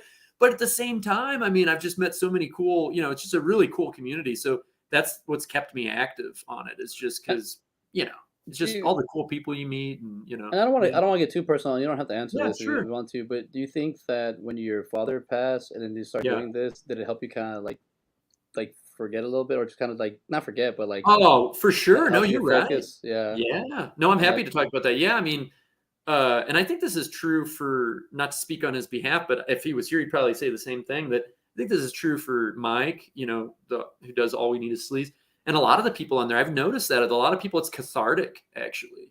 The yeah, horror, whether it's watching horror or talking about it with other people, or you know, just the whole community built around it. Because you know, because it's nice because it feels like one of the few genres that's not sugarcoating life, right? Instead, we're getting you know into the nitty and gritty. We're getting into the darker side of the yeah. psyche. At least the best horror movies do that. And so, yeah, I think it's very cathartic, actually. Yeah, for me, and I'd already been a horror fan since I was a little kid. I was one of those weird kids. They ask, "What do you want to be when you grow up?" I'm like, "A monster." I'm drawing pictures of monsters. Yeah. And yeah, I remember going into the video stores. You're not supposed to go to that section, Mark. And I'm like, I'm going. Looking at Yeah. the posters, the bloody posters, all the weird. It's just intriguing. And yeah, it stuck with me all the way into my adulthood. That I just, yeah, I mean, horror is just in literature too, like both horror literature. I still can dig me some Edgar Allan Poe and Ray Bradbury and others. And but with film though, you get that visual component, right? That Yeah. makes it more immediate than literature. But yeah, that no, for sure, man. No, I'm happy to share that. Yeah, that Yeah, 'cause definitely helped me with my mental health. Horror did. yeah, you didn't even like so sitting down. I sat down last week with the Green Ranger, the original Green Ranger from Power Rangers, Jason David Frank, and we Oh talked no! mental. Oh wow! Yeah, dude, he was so cool. I mean, he's a straight shooter, honest person. Like Yeah, I enjoyed my time with him, even I after remember him Power meet. Rangers. Man, it's been a long time since I thought about it. I I remember being know, on the man. playground, everybody doing And the. I think it's really big because for like Yeah, especially you and I are the same age, and I think it's yeah, that's really. right. 84, right? Yeah, Yeah, yeah, 84, yeah, and yeah, I think it's really, really important. Yeah, you decided to learn classics while I was over here. 2000, yeah. It's like, wait, it didn't. It's wait now it's its own thing now. 2000, 2010. Oh God, now we're now clinging. You're old now, but like I like seeing because they were young when the Power Rangers started. 21, 19, and then yeah. now these they're closer to 50 years old, and when you go Oh back and wow, that it puts that is so perspective in weird to you. think of, but you're Yeah, right. but he's been grinding. He's been doing this. He's learning. Yeah. Like he's like there was no like before like like teen kids. Like there's a lot of them now at that point in the 90s. There was a few like in the 80s that are your few that were like household names, and then the 90s started really getting them, and a lot of these kids came out even like NSYNC and Backstreet Boys. Oh, R.I.P. Oh Eric no, Carter. you're terrifying me now. And No, just because I'm getting bad memories of the oh my god. Oh, so okay, college so was even awesome, but the junior high school oh, let me years, tell you, oh my I god. hated junior high. Junior high was Yeah. so Oh hard. And a yeah. lot of that stuff, and a lot of that stuff that we talk about, a lot of the stuff we nerd out about is the stuff I tend to go back to now as an adult. Yeah. But it was only because like, oh God, I hated junior high. So like Oh junior high, like high school's bad enough, but junior yeah. high is like a really Oh, it's like even worse. It's it's true. worse. It's the worst. I Yeah. hate. And you know what's funny that you bring that up? I can pinpoint to you precisely actually, what year would that have been? It would have been like 96, 97. Yeah, right around then. It was almost like this cosmic configuration happened because, you know, and I mean, it didn't all happen right then. It, extended into the rest of Yeah, my teenage years. But no, man, that's another thing why I think I got obsessed with 70s horror was the same way I got obsessed with like 60s and 70s music is that I so hated, like, I just could not stand everything in pop culture at that time, right? The boy bands and girl bands, what they yeah, call the bubblegum pop. Like my peers, I was like, God, I was like, I just hate this. Like, I don't fit in with any of this. And I sought refuge in the past. You know what I mean? Like, I remember like just feeling like, I was like, okay, I feel cool when I watch Texas Chainsaw Massacre, when I listen to Led Zeppelin and Pink Floyd, like, and that pretty much never left. Essentially, like that happened in my teens and like made me who I am today is that I retreated into the 70s, like musically, film wise, yeah, just because yeah. what was available to me at the time in the late Yeah. 90s, early 00s was just like I couldn't stand most of what was, I was just like, God, I can't stand this. So my So that's cousin, pretty much what you could say teen angst drove me into the 70s, I think. yeah, Like, yeah. My cousin, he's in his mid 40s, and he said, "I'm stuck in yeah. '97, bro. Like I just can't go beyond '97." He's Oh like, my god. yeah, Well, he's that's like not the. to say there was some good stuff in that era, but just it wasn't, it wasn't Well, in the that's what I say. He's mainstream. saying '97 is the most he'll go. Now he just goes back. He goes down. He goes '80s, '60s, '70s, Oh, all okay. that. So he Oh, doesn't. okay. Yeah, I see what you're he saying. doesn't go beyond '97. He'll go Oh, all the okay. way to I like see what you're saying. He's At just first, like I thought you meant that he thinks 97 was the greatest year, and I was no, like, no, no. "Oh, He's no." like I'm stuck there. He's like I won't go beyond. I won't go beyond that year. I'll go all Well, the I way can't down. blame him, really. I mean, there have been some good films and good music. People just have to seek it out in, I the O's and the 2010s. But horror, though, I don't know. I guess I'm just very harsh, but I don't know. I gotta, what has intrigued me? I'm curious to pick your brain on this, actually. I know we're supposed to be talking about 70s horror, but whatever. We can talk. We can talk about man, whatever. I was intrigued by, But I don't know though, because I could be let down because that's happened to me many times. Because there's been many horror films, what I mean is contemporary, that are built up critically and like, and I'm like, oh man, must be good. And then I see it and I'm just disappointed. But I was intrigued by X and Pearl are getting so much attention critically. But I'm wondering, we'll see once I see it if it actually adds up. But did you see either of those yet? Are they I all haven't. they're up to be? Or It's funny you said that. Last weekend. Oh no, it was 2 days ago actually. Someone yeah, brought up they saw X and they yeah, liked it, and this was somebody that was a little bit older than me. So I thought, yeah, well, they've seen movies, they know horror movies. So I was like, all right. And then they brought up Pearl too, but they didn't leave anything on any. I didn't catch anything from Pearl. They just talked about it, yeah, but I was like, I didn't gather anything. But from X, yeah. they're like, yeah, but they also ruined the movie too because they gave me the spoiler at the end. Spoilers. So I was just like, all right, that's cool. Movies Yeah, well, like I was just curious because like I'm such a harsh critic sometimes, and there hasn't been, there just haven't been any, and they've got to be out there. Like I don't want to be that cynical. That there's got to be some newer horror movies that I would dig. And like I say, I mean, and I wouldn't want to say that I just dig the 70s. Definitely not the case. I mean, there's some good ones before the 70s, in the yeah, 60s, even going further back. There's some good ones after the 70s. There's some great 80s. There's some good 90s too, even though I was bashing the late 90s in yeah. particular. But there's some good 90s horror too. But yeah, it seems like I don't know, I just haven't seen any as far as I don't know, past like whatever it be, 10, 15 years, whatever, that I've seen a lot, but Yeah. none of them like make my favorite horror. I never was like, oh, I got to go buy this. Like I saw it and I was just like, like just nothing. I don't know. Maybe it's that you immerse yourself too much I in get you, and you have, like, so a many certain horror taste. movies that it's hard to surprise you, or it's hard to, I don't know. Well, But Terrifier 2 is out right now. Have you heard of this movie, Terrifier? yeah, So, let me I tell you don't real know. quick, I think the It's reason that too much like the It movies, but I could be reading it wrong. I don't know. I think I was gonna say, let me tell you this real quick. Yeah. The thing about this movie is these movies is, the movies are actually more practical effects wise heavy. Mm. So I think that's what gives the fans, and even last night, they on the end of the night here on the Indie Escape Network, Yeah. shameless plug, David Lee Madison, Joe Ridley, Scott Schiaffo, but they had, David Thornton on, the guy who plays Art the Clown, the guy that Okay. actually plays the actual what David Lee likes to, dub as our version or the new I'm sorry, the new version of Freddy Krueger, which is kinda cool. Oh, okay. All right. Yeah. But, what do you call it? Even he said the actor who's very talented, he said that one of his favorite movies is Texas Chainsaw Massacre. Like, he said that It last night, unites a lot of people. It does. Yeah. even him, and it's so It's in the kind of the movie. watermark, the way I'm trying to think of like in another genre, one that people think of that way. I'm trying to, man, it's not occurring to me right Schindler's now. List, nah, it's like Oh, you mean for like war movies or war something? movies, Yeah, yeah. that's true. Like, Yeah. Saving Private Ryan is not bad, Yeah. but that Adam Goldberg death where the guy with the knife Oh, yeah. is so painful. So Yeah, let's talk. that always shocks me now that, I haven't thought about that movie in a while. That's actually pretty shocking coming from Spielberg, right? I mean, On Slow the Death. darkest I feel like we get from Spielberg prior to that is like the face melting scene in Raiders of the Lost Ark. Face Ah, melting and head exploding. Yeah. But you're right, because Spielberg doesn't usually get that dark, but you're right. That's a pretty dark scene. Yeah. and that movie. So like even like watching that, like watching Saving Private Ryan, like Yeah. it's got a lot of hope and a lot of down. And even when you watch like when you watch a lot of movies from like the 60s, 70s, like when you watch those like Vietnam or not Vietnam, but those war movies, Oh, they have Apocalypse Now. That's probably, uh I think Apocalypse Now for me is for the war genre, the way like yeah. Texas Chainsaw is for the horror. Like Dude, Apocalypse Now is such an assault on the senses. and Oh my God. both those movies had a hard time Yeah. being filmed and Yeah. released, and that I mean Martin Sheen had a freaking Yeah. stroke on the set.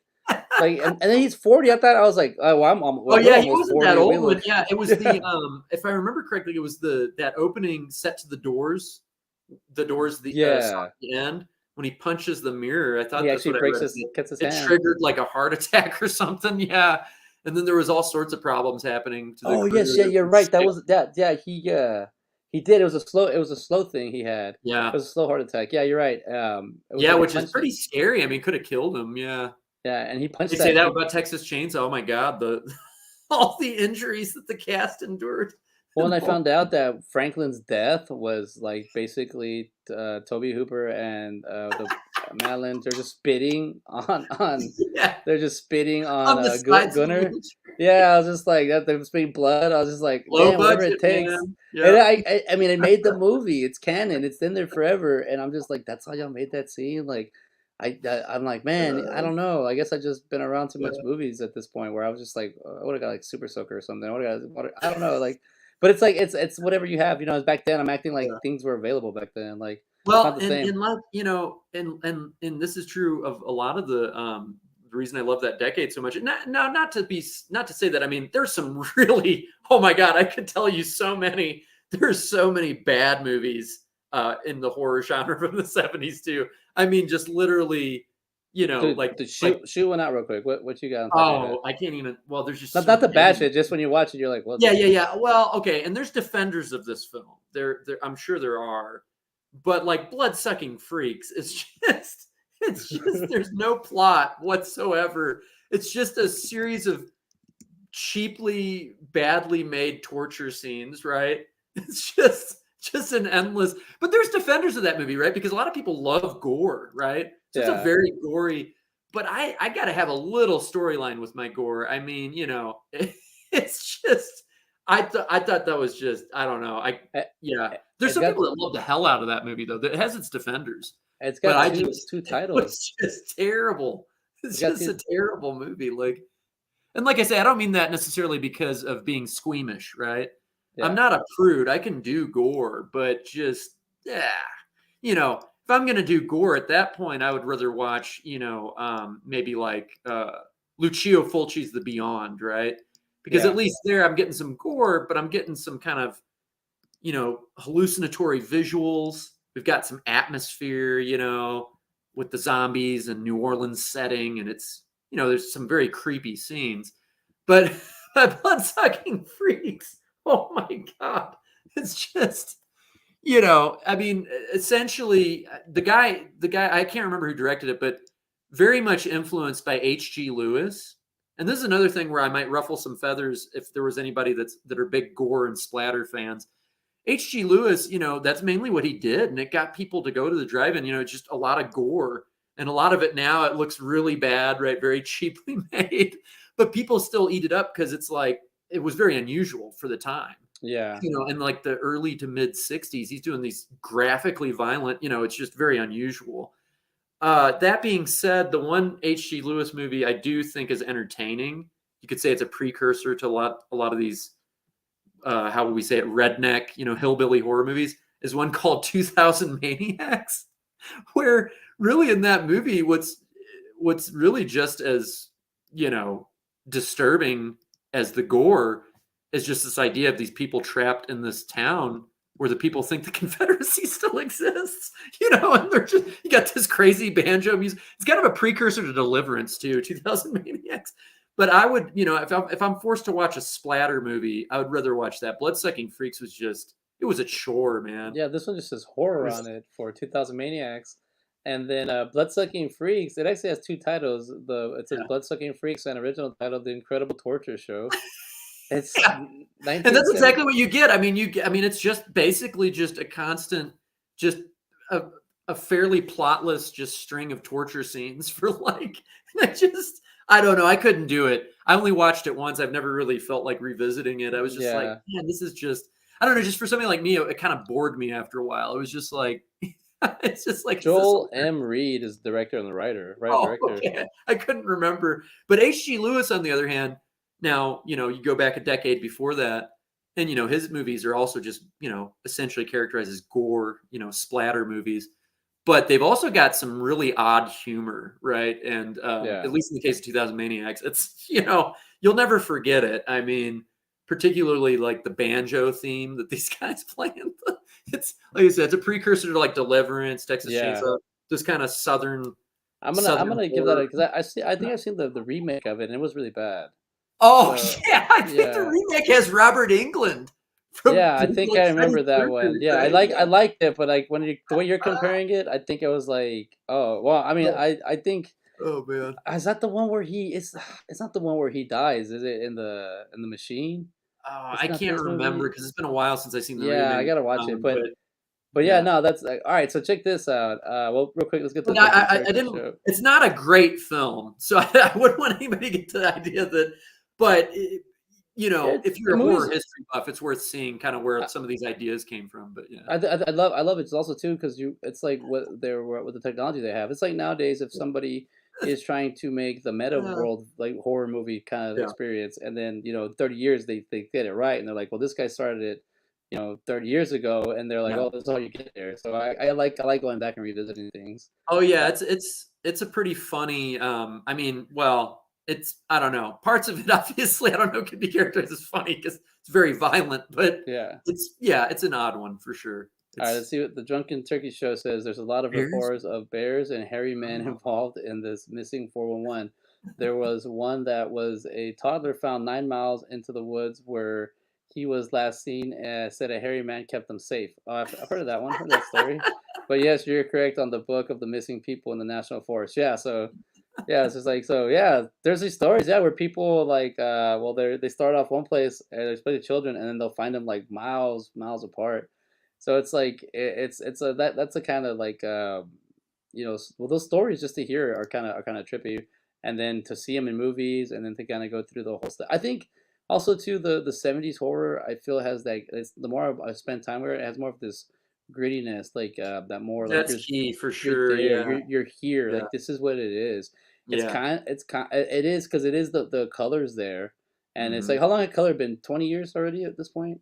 Yeah, well, I mean, you can even go all the way back to like what is that, Wizard of Oz, which is like Yeah. So I'm 1939. But no, you're yeah right that for the most part, I mean, 50's they started doing quite a bit of color. That was kind of like what I was mentioning, like musicals and 40's and 50's musicals got made in color. Sword and sandal movies, but you're right. The bulk of stuff, was a lot of times in black and white still. And that went on into the 60's, including like television, right? yeah. And I so want to so I'm say assuming, it was around, I think color became big around the same time as the R rating. That was like, man, what a great time. The late 60's, early 70's. So I much just great music, so much, yeah, good I film. just see it like in the 60's, how much more Yeah. like bullshit you could have got away with because of the black and white. Like, you know what I mean? Like, that's blood. That's ketchup, but it looks Oh, like you make a blood. good point. I hadn't thought about that. Yeah, that's true. Yeah, It's like you less, could, in a way, it feels less graphic, right? Because man. yeah. Yeah, and but I mean, you can't really tell. But people would go to the I guess the art house to watch black and white movies, or were black and white movies like the theater, or was it when not till Oh, color black where and they white start? movies were that's all there I mean, that was the predominant format for I mean, really until the 50's, because the 50's television became big, and so Yeah, then the movies had to compete. They were like, "Oh, shit, we're yeah, Hollywood's we're not doing too well." So that's when they started, "Okay, let's do widescreen. We'll do these CinemaScope, get people into the drive-ins, the theaters. We're gonna do it in color." Technicolor became a lot bigger. But like we say too, the bad thing about a lot of the 50's is it became formulaic. yeah, In a way, you could say the 50's and 80's had things in common. Actually, in both eras, you had kind of a conservative mindset politically. yeah, In both eras, you had kind of people striking a winning formula and then just running with it. Yeah, there's yeah. a lot of parallels between the 50's and 80's. The 70's, I don't know if they're, I'm trying to think if the 70's was really a unique beast because it was really a free for all. You had all these people coming out of the woodwork that weren't tied into the studio system anymore, right? Yeah. Like around the end of the 60's, the studio system started to collapse on itself, which was the best thing to happen. Because then all these people were like, hey, we got a camera. We're just going to get out here on location. We're going to shoot. That's, I think, another reason, like you said, some of these horror in the 70's are so effective is they're not doing, prior to that. And not to say, I like some of these movies too. The ones, we talk about, what is it? Going all the way back to the 30's, right? The Universal monster movies. Yeah. From the 30's through the 60's, pretty much the majority of movies, especially horror, they were all done on sets, very artificial, right? Yeah. And there's still some great movies, even though they were, all done entirely on sets. But that's another thing that makes the 70's so unique is like the majority of films you're seeing, they're shooting just on location. They're like, we don't have money to go to some big studio and do a set. We're just going to shoot this on location. with a 16 millimeter, you know, that's why it's Yeah. got that authenticity, that kind of grittiness, that realism to it, you know, that I No, think and is I think awesome. you're You right. know? I feel like it gets it out of the box feel, and Yeah. it gives that another flavor. It gives it another taste. I think it's also just people's appeal, and it's like Yeah. if it was always because I think about like the Wolfman scene, like in the older the Universal monsters, Oh and that yeah. And does they're that does. effective. I mean, they did a lot of great stuff with the sets for sure. Yeah. But I think about like you can see that it's like a set. Yeah. Like you can see it works for the movie, but Yeah. for your fantasy for realistic life, you're like okay, this looks more like a fantasy or like this looks like a dream. Exactly. And that's why a lot of people too, it's funny. There's some people who, and this is mainly the older generations, but they can still dig those old horror movies, right? The Universal monster movies, but then once it gets too real for them. So that's like the Night of the Living Dead, Texas Chainsaw Yeah, era, right? Late 60s, going into the 70s. They're like, oh, I don't know. That's not, you know, because for them, they want just the fantasy, right? I know a lot of yeah. people that, you know, and that's respectable because they're still digging an aspect of horror.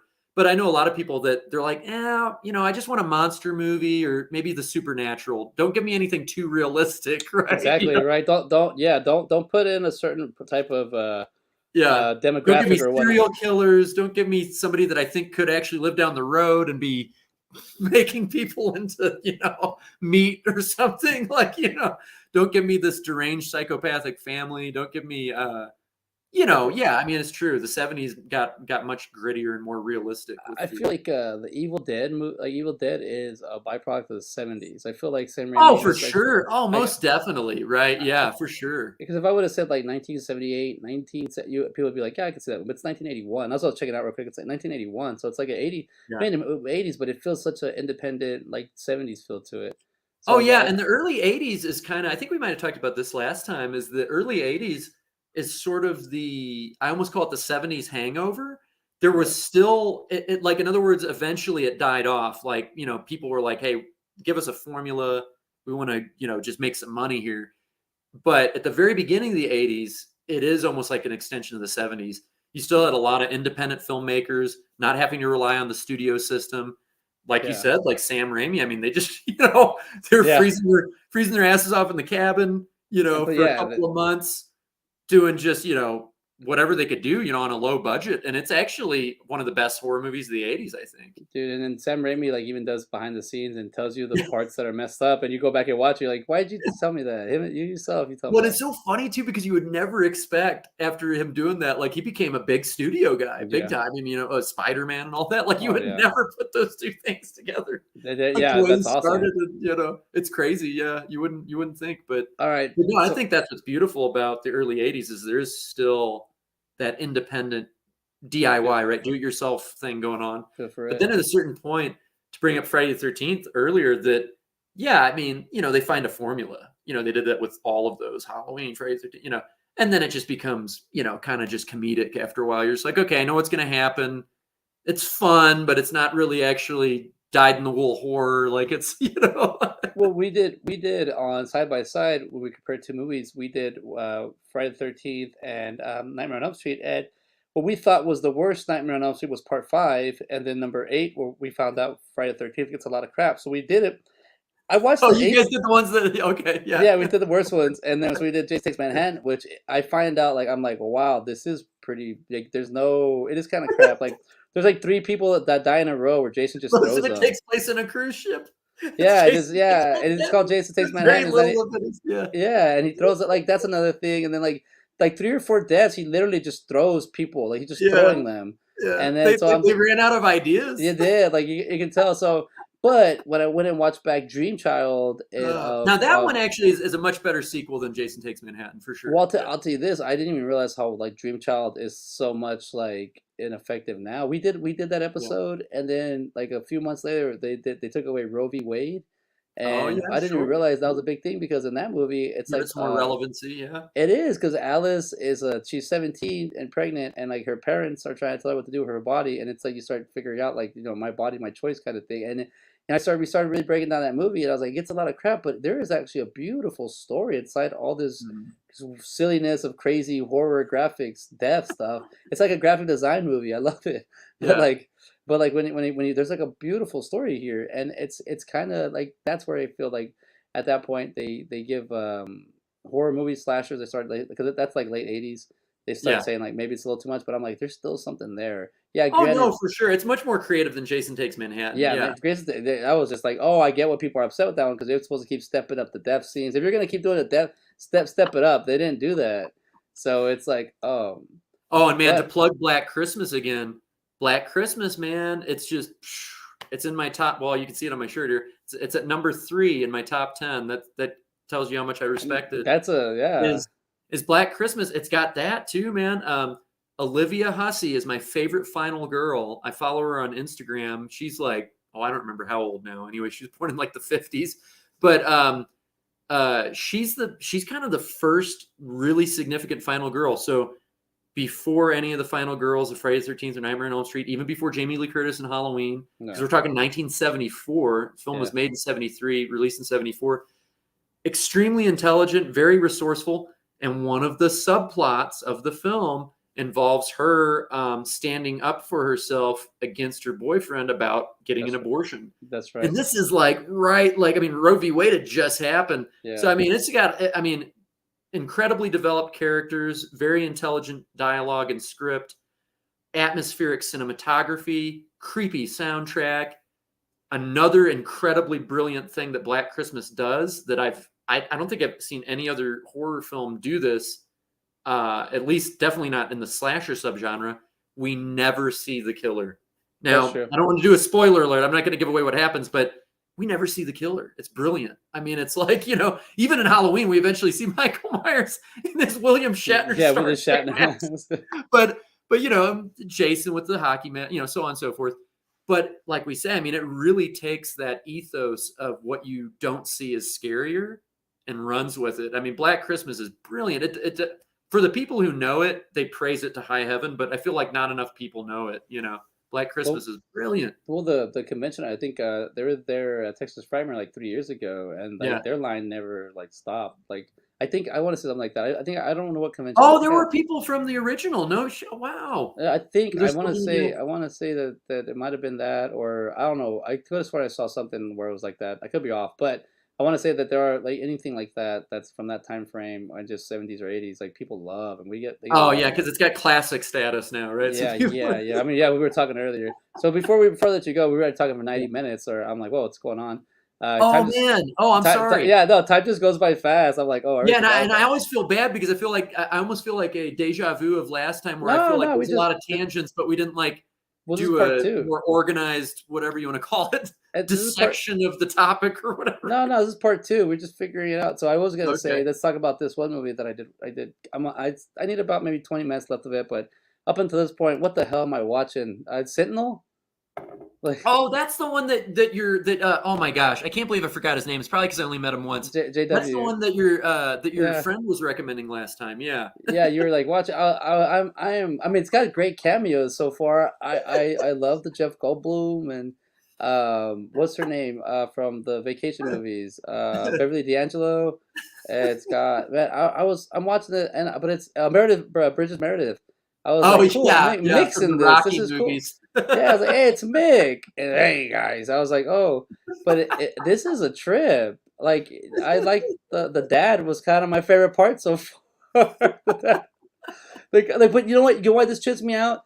Because this is movies in the '70s, and like people are acting all like that. Like he's an older gentleman, obviously, Yeah, and he's yeah. doing the scene. And then people are like finding out people do that nowadays, and they're freaking out. And I'm like, that's from the '70s. Like, have y'all not seen this movie? I mean, granted, I barely watched it, but I've seen other things that keep me like updated. But Yeah. this movie, what did you think? What you like this? What is the explain? Yeah, Explain I to me. mean, I do definitely respect his opinion on it being one that's maybe not talked about as much, right? And that it does have some effectively creepy and scary scenes. Now, is it one of my favorites from that decade? Not necessarily, but that being said, I do appreciate that he brought it up because it's one of those that I think gets overshadowed by Exorcist and Omen, right? So when we're thinking anything in the 70s from that satanic horror subgenre, really people just always just think of The Exorcist or The Omen. Yeah. and you've got the Sentinel, and really it does it. And I think this is what he said last time. Is it does it in just as creepy of a way as Exorcist or Omen. You know, it's sort of approach towards the subject, and in Yeah. fact, less over the top than some of the scenes in Exorcist. Yeah. So you know, so I can definitely give it that credit for sure. I mean, it's not like on my top of that decade necessarily, but I do think it's got some creepy scenes for sure. Yeah. And I think what I like about 70 movies, so I've been Yeah. watching a lot lately, is the fact that I keep saying the word simplicity, Yeah. but I think what it is it's just the storytelling is also a lot of the movies are just up for you to get. Like Yeah. there's like really not enough time for them to shoot it back then or whatnot, but they at least put enough for you to like fill in the blanks, and that's why I'm like we're movies somewhere were like in the mid 90s to like the mid 2000 or like late 2000s. They had to specifically tell you what was going on, and I was like, Yeah. this Yeah. yeah, like I like there's a Netflix movie that came out last year that Chris Pratt did. It came out in January called Tomorrow War, and that's like I saw it. I mean, I think it was out this past January, but I saw it and I was like, you know what, I like this movie a lot because it's a popcorn plug and play. I don't have to think. They're just like, hey, look, we're in this science Sometimes you sci-fi. want that. Yeah, I sure. like that. I like that because what it got me because I was expecting for them to have like these cures and all this dialogue and all this like, and then they just gave us an action movie with sci-fi. And they're like, "Look, you understand this is sci-fi. This is where we're at. This is what we're doing. Clearly, you know where we're going with this. So just Yeah. hang on." And I Yeah. like that. That I was like that. I actually gave that movie way more credit than I probably do because it actually was letting me fill in the blank with some of the ideas, even though it's an action movie. Like why I just didn't I don't like that about movies that they're like this is what it is. It's only this way. Yeah. Like the way they're making movies are just very like Yeah. pattern to be the pattern to be Well, like and I this. feel like it sort of it doesn't I feel like yeah, that when a film doesn't have to spell everything out, it's sort of you know, I think it appreciates the audience's intelligence more, right? Is that yeah, too many of these it's like, Yeah. well, look, we know you guys are dumb, so we're just gonna, you know, there's sort of that, you know, preconception I think And sometimes you're that absolutely right. And it's also like a lot of people are like spoon feed me. I'm like no no no. yeah, yeah, I exactly. Yeah. wanna make out. I mean make I want to make it up in my head and hopefully I'm Yeah. right in 20 years. But Yeah. Yeah, so for as we're sure. ending off, I'll say this because I did watch some movies this past weekend and they're not 70s. Only that one Oh, that's Sentinel. fine. Yeah. But I did watch this movie called, and I'm writing a comic book right now, and I'm writing a hero's journey, and my one of my coworkers, he's a great writer, and he just brought up this movie, and we've been talking about the story structure, and I was just like, you know what, I'm gonna watch it. Gladiator, Ridley Scott, you know. I have to Th- admit, I wasn't as big on this one, but I know it does have its following. In fact, I think didn't it win some awards It if I did. It won. remember Yeah, it won a lot correctly? of Yeah. awards. Yeah. Let's see. But no, I know it. Yeah, I know it did some stuff. But like just watching this movie and watching more or less the story is what I was focusing on this go around. And man, I was really intrigued at just like looking at as in like he is a powerful person getting stripped from what he's at, and then he just kind of slowly goes back to where he's at. You know, like you know what I always say about money. If you distribute money evenly, it's always going to end up in the same pocket itself after time. And I just feel like things like that was a good story about that. So after watching this one, you want to talk about a perfect movie? I'll give you a perfect movie, and it was in Oh 1990. shoot, here we go. And this Yeah, see, and I don't know if there is a perfect film, and I mean, there's some that you know are much higher on my what do you call it star rating scale, but so I don't know if it exists. this one's Yeah. from the 90s. It's I gotta say I honestly think this is one of the most, and that's what I think of I'm a gonna perfect. laugh so hard if this is a Tarantino, and No, that's no, it's not fine. a I know he has no. his. But what was cool that you I'm brought gonna that up. laugh so hard because I just I it would feel like a deja vu. I was happy that you brought it up because I was gonna bring up that Tarantino thing as like a segue, but you Oh brought it up man, because you don't want to also get me like on that again. I feel like oh, I just because it and like I say, I his film taste. I think he has you know for the most part, you know, he knows his cinema history for sure, yeah. right? I mean, he's got some pretty good film taste. Just his own style is not really. Yeah, Gosh. Well, I'll say this like I about say, I talked about that too much last time. I'll say this about Tarantino. I think I've said this Yeah, before, and I'll say it again. I've seen a lot of behind the movies with him, but like yeah. him, I think what I like more about him, like his movies are one thing. Yes, you're right; they're his own thing. But I Which like, believe me, I know that I totally respect that there are people that I mean that it's like he's their favorite director. He's got the. I just, it's just not my. Well, I like the fact that he's a movie buff guy. He Yeah, loves sure. He knows movies, the and cinema yeah, history for and he sure. worked he Yeah. worked at the video store and all that, Oh so yeah. he's got the credentials. Like, He was eating it I up. so even like I was watching it behind the scenes where Yeah. Kevin Smith finished Clerks 2, and he showed it to Robert Rodriguez and Quentin Tarantino, and Tarantino just like literally right after watching it just dissects that movie and why he likes it, and I'm like, damn, that's that movie of all movies he's able to break down like that. Break So to down me, any piece of film. yeah, Yeah. any Makes you film, know like I'm your, like, yeah. man, he's so good at this. But so here's You know the your film history. Yeah. actually, I'm looking at these movies that I have here. These are three pretty good movies that I just saw because they play kind of back to back. The Crow. I You remember have The Crow. It's been a yeah, while. yeah, The Now, you Crow. know what's it's I gotta mention something real quick about The Crow. The director of that, did you ever see he did a film after that called Dark City? Yes. Such a trip, man. This guy is the guy, I don't know what happened to him. Like Alex Proyas, I think was his name. I Yeah. don't know what happened to him, but that's the guy that should have directed a Batman movie, man, without a doubt. I feel like consistently they just didn't like they touched on it here and there, but I feel like because that was my if I'm going back to like, growing up when I used to read comic books and all of that, Yeah. that was my guy, man, was Batman. I thought he was the most interesting, kind of almost like we were talking about earlier about horror, about realism versus the supernatural, right? That Batman, I mean, it was real. Like the guy was out there in the streets, like, dealing with these really, you Yeah. got stuff about insane asylums and all that. Batman comic got very dark.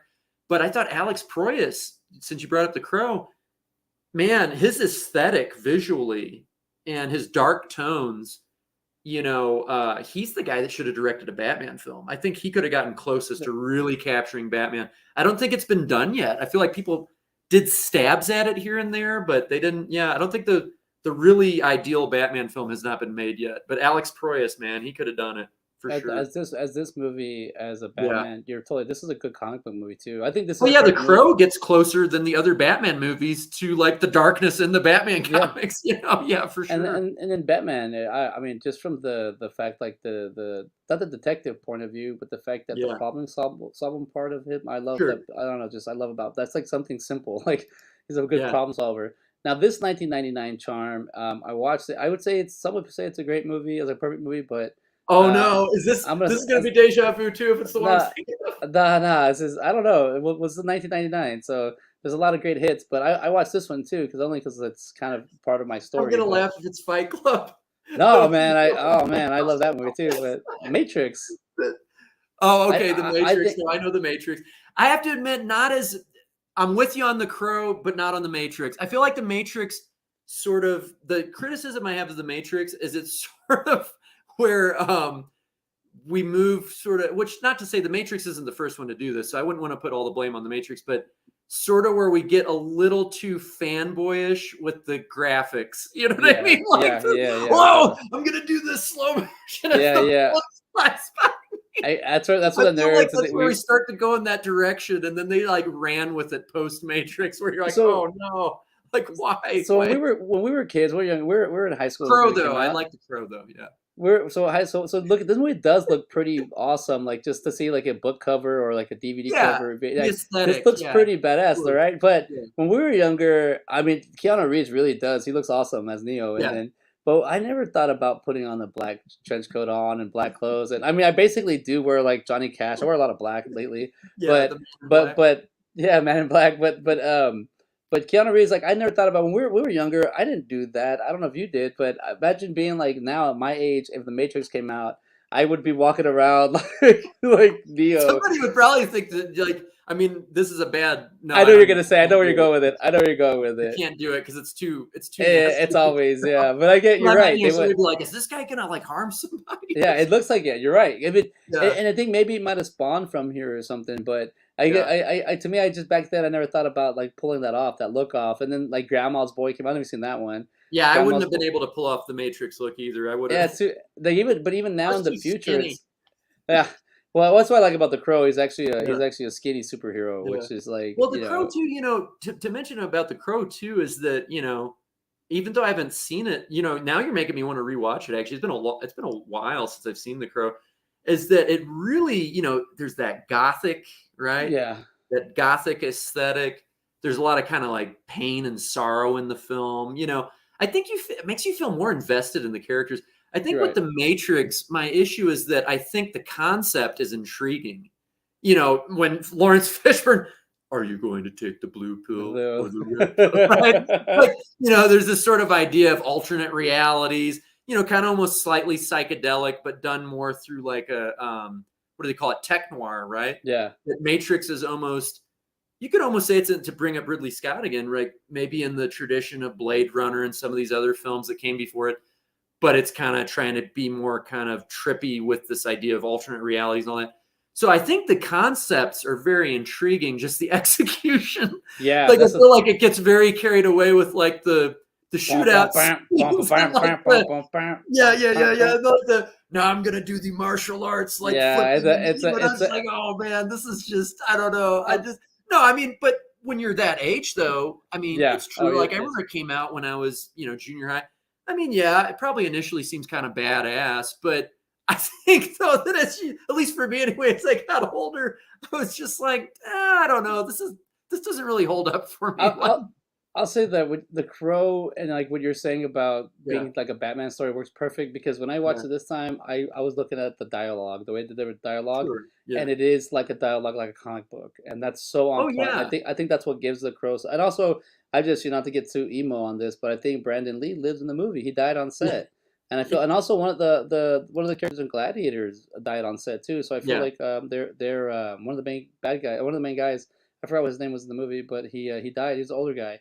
So like yeah, I feel like they're like well knowing coincidentally I picked these movies, but they're still in those movies, and I Yeah, and think The the Crow crow. maintains, like you said, I mean, this, it's definitely like straight from the pages of a comic. And I mean, I think The Crow, for the most part, like I said, I don't want to quote myself totally because I haven't seen it in a while, but I think for the most part, it holds up. Yeah, it does. Apart from probably the only scene, if I'm remembering, is this in The Crow? I think it is. Probably the only scene that dates it maybe is the nightclub scene and the scene. I think, isn't there a scene where he's got his guitar? Yeah, You remember? And he does. That's yeah. maybe the only part where you're like, Well, oh, this is early 90s. I get it though. When I saw that scene, I always like it because it's he's like even though he's dead, he's still a rocker. Like poetic justice. At least at least thankfully, I mean, at least thankfully he didn't start going into Guns N' Roses. Every rose has a Oh god, thorn. Or no, that's Poison. Poison. Sorry, oh yeah. yeah. At least All right.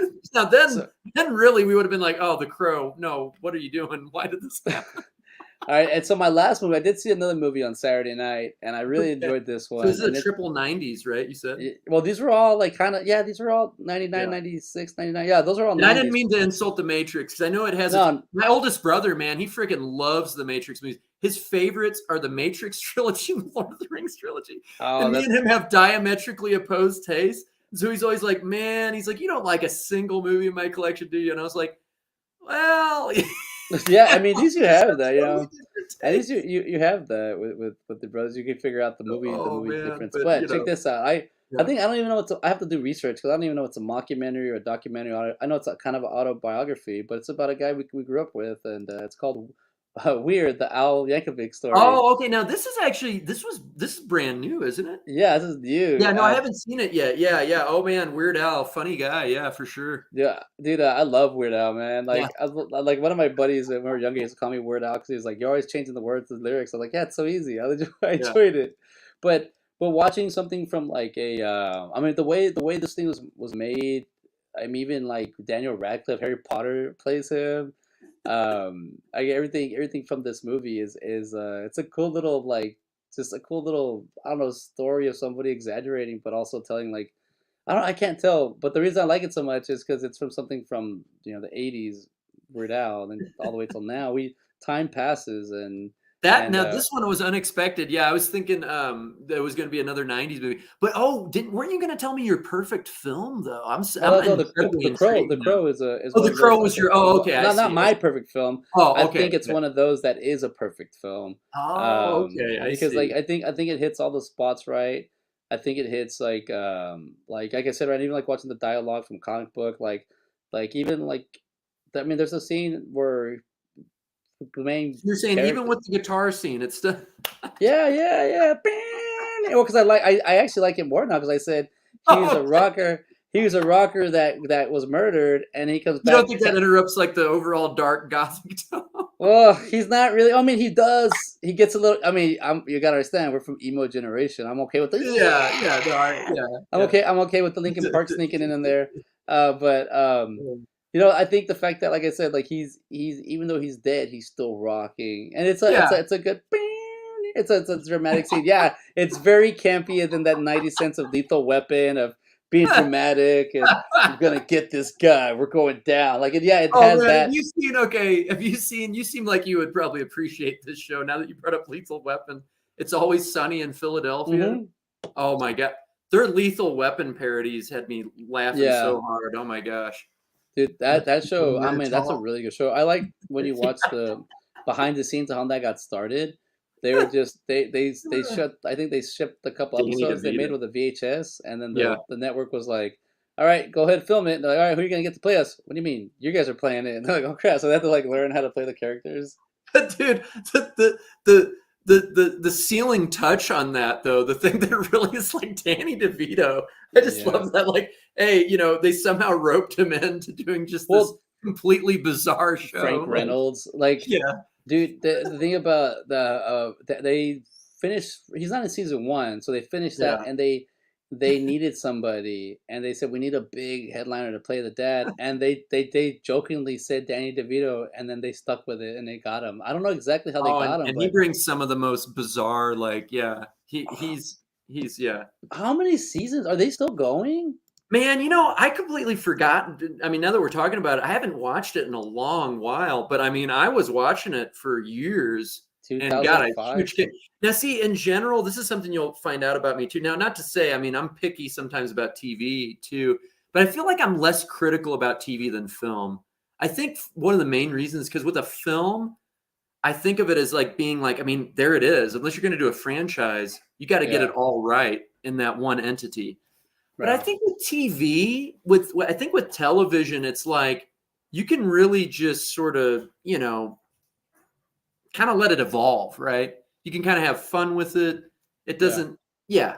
Well, That's what I've always felt that's is what I with like it. about The Walking Dead. Well, at least the first few seasons was that a zombie movie is so hard to make because it's the human interaction that makes it. But when you give it a series, it really builds up a lot of Oh, you can BS. do a lot more with it, You can do maybe. a Yeah, lot. So I for once they sure. went Walking Dead when they went to the series, I was like, oh, but also I read the comics before they did the show, and I was like, that's I not keep bad. forgetting that it was a comic series for a second. Yeah, I mean, I have like three number ones only because I bought them back then when they were like I didn't mean to. It was like a pack. I had bought one on its own and then I bought the pack and it came with like two number ones in there or something like that. So I had like I was like, all right, now they're like $100 each. So I was like, oh, cool. But Dang, man, that thing yeah, really got its cultural cash really pretty it quick. that's the thing now in the future as we come into this. As we'll wrap it up in a minute. Oh yeah, But like, yeah, yeah. I yeah, know but we I mean, yeah, you and I it's a could long talk. one to get. We're actually live on the network. We can talk for a while. But like when you think It about, still pretty much stayed on topic. I mean, it branched I off you into know, different. It I was tell mainly people film. Yeah, I tell people like in the film aspect of it, and that's why mental health is actually a really hard topic that people don't want to talk yeah, about, address. I'm even like me going on these little like interviews with people, yeah, I'm bringing up the Jason David Frank because that's a big deal. But the JDF interview, yeah, like man. Congratulations you for talking to all these people that are into. That's really cool. People that are in the industry he that are doing the work, and yeah, but he made a good point because he was like, no one lets you talk about this. It's so weird, and he wanted to talk about it. And that's what gave him the yeah, interview. He says, "You want to do it right now?" I was like, "Oh shit, okay, sure." Like I wasn't even ready at all, but I got the best I could. Yeah, yeah, it was so hard not to fanboy out, but the fact that like he's there, and I'm like, okay, I'm here to help him out. I'm what am I like? Some kind of I'm here to help him like relax. I'm here to help him understand or what is going on here. But I think when I get to mental health in movies, I think because there's a comfort zone there with me, and learning from movies is like something. Not to say I do everything in movies, but I like to learn from them. But I think the fact that I think it's a conversation of mental health. yeah, You see a lot of you see a lot of these people come on these shows or these little ads or PSAs like mental health is good. Get a therapist. It's not mental health. I'm an advocate for mental health. Talk to a therapist. It's just like that's not. It's not this to go into a therapy. I think it's actually this. I think this is the act yeah. of mental health. Of it's like It's even not if a you one size fits all. That no, there's it's not. other. Yeah, uh-huh. I'm thinking it's just the fact that you can have a talk about it and you're all right. Yeah, That you're like, you know what? If someone would say like, hey, you know what, my dad went through something like that, or my mom, she had a brother Yeah. that, she had a friend that's brother, and then you feel like it helps you feel more related that you're not the only one. Now I don't have to Oh, man, say, and my mom, man, to reveal, not to get too personal, but yeah, my mom, yeah, still struggles with her mental health, actually.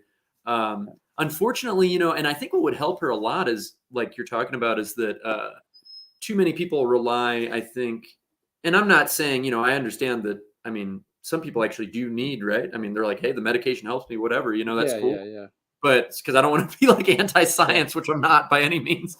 Um, Sciences can do great things, but yeah, it seems like sometimes, you know, the pills ain't working, the therapist ain't working. You got to find out other outlets, and to me, the arts are super important in that respect. So not just, even though one of my Instagrams, I actually have two. I've got my regular one, and then I got my 70s horror movies. But horror is just one of many facets that has helped me with my mental health. So other film genres, I'm really into a lot of the art house films, philosophical, those types of things, spiritual, poetic film. But man, also what I do, I mean, like teaching literature, like I mean, I'm a bookworm too, for yeah. sure.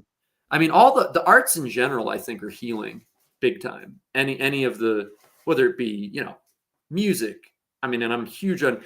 I mean, dude, we could have like Yeah, separate. I know. Yeah, We could you're probably have deep. like You're six deep. different shows. Okay, this one we're going to talk about horror movies. Okay, this one we're going to talk about literature. This one we'll talk about music. But yeah, I mean, the arts in general are so important for sure. Yeah, and I think I that's think helped me with my mental health. The arts, yeah, yeah, thank you for sharing that. I think also too the fact that it's like there is something there that's a common interest. yeah. Also, that it's something that we can like, because man, I just think anything that's like political is toxic. It's very anything negative is Oh man, oh toxic. yeah, So politics is I very think tough for people that sure. do like talk about or like to show that they know a lot of, I think those are some of the most toxic people I know.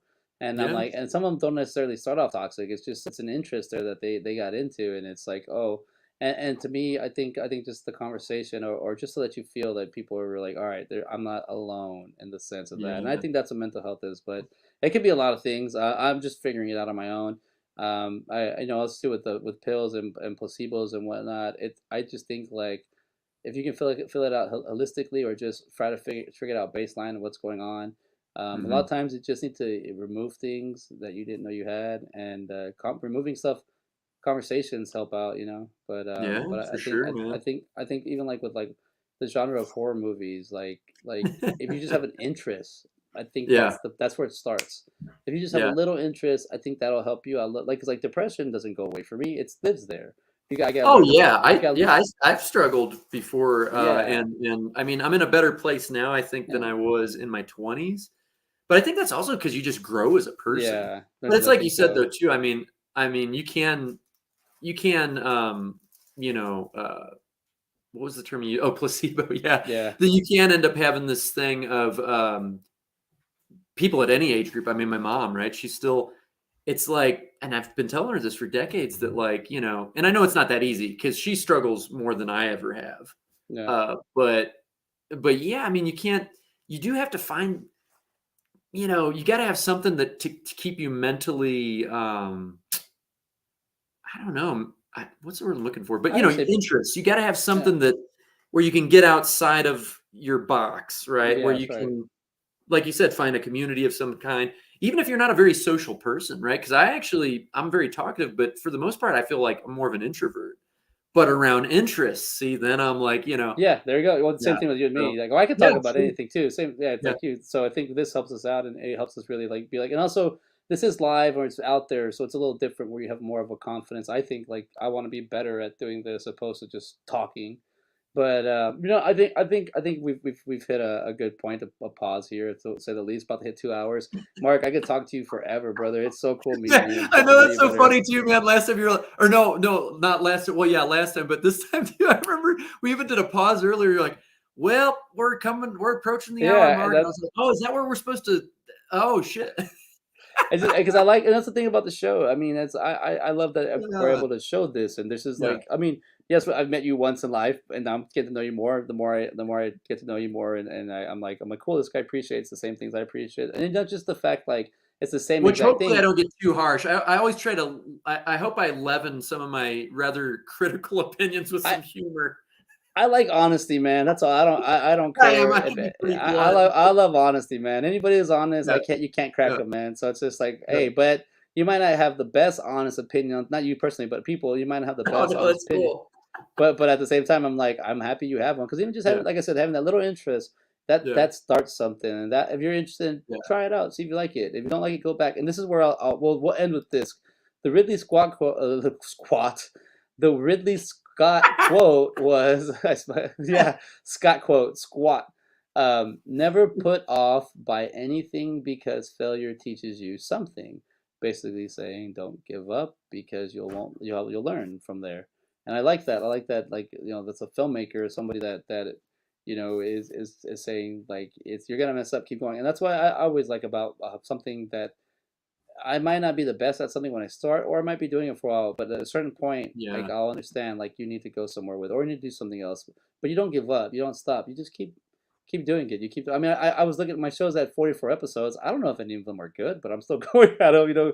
We're Hey, still man, doing it. congratulations. That's quite a few, man. 44 Yeah, yeah, episodes. 44, and it's like something that I'm getting. But I do want to get better at my shows. I do, but it's like, what can you do? This is it. This is the point of us, like, just hanging out and talking. Just more or less now. This with you when I have you on the show, it's checking up on you now, seeing what you're up to, and see what you've been up to. Hey, man, I'm curious to see what you're up to too. Like I said, I mean, because I don't want to, I can, man, I No, can yeah, no, ramble I on. get you. That's what you're here, man. I love it. I think I'm always on the fence with social media. Like, I Yeah. don't mind posting, and then I start getting into a habit of posting a lot. But then I get some people that just start like reaching out to me, and I feel kind of weird. Where I'm like, Oh, yeah, I yeah, understand. Yeah.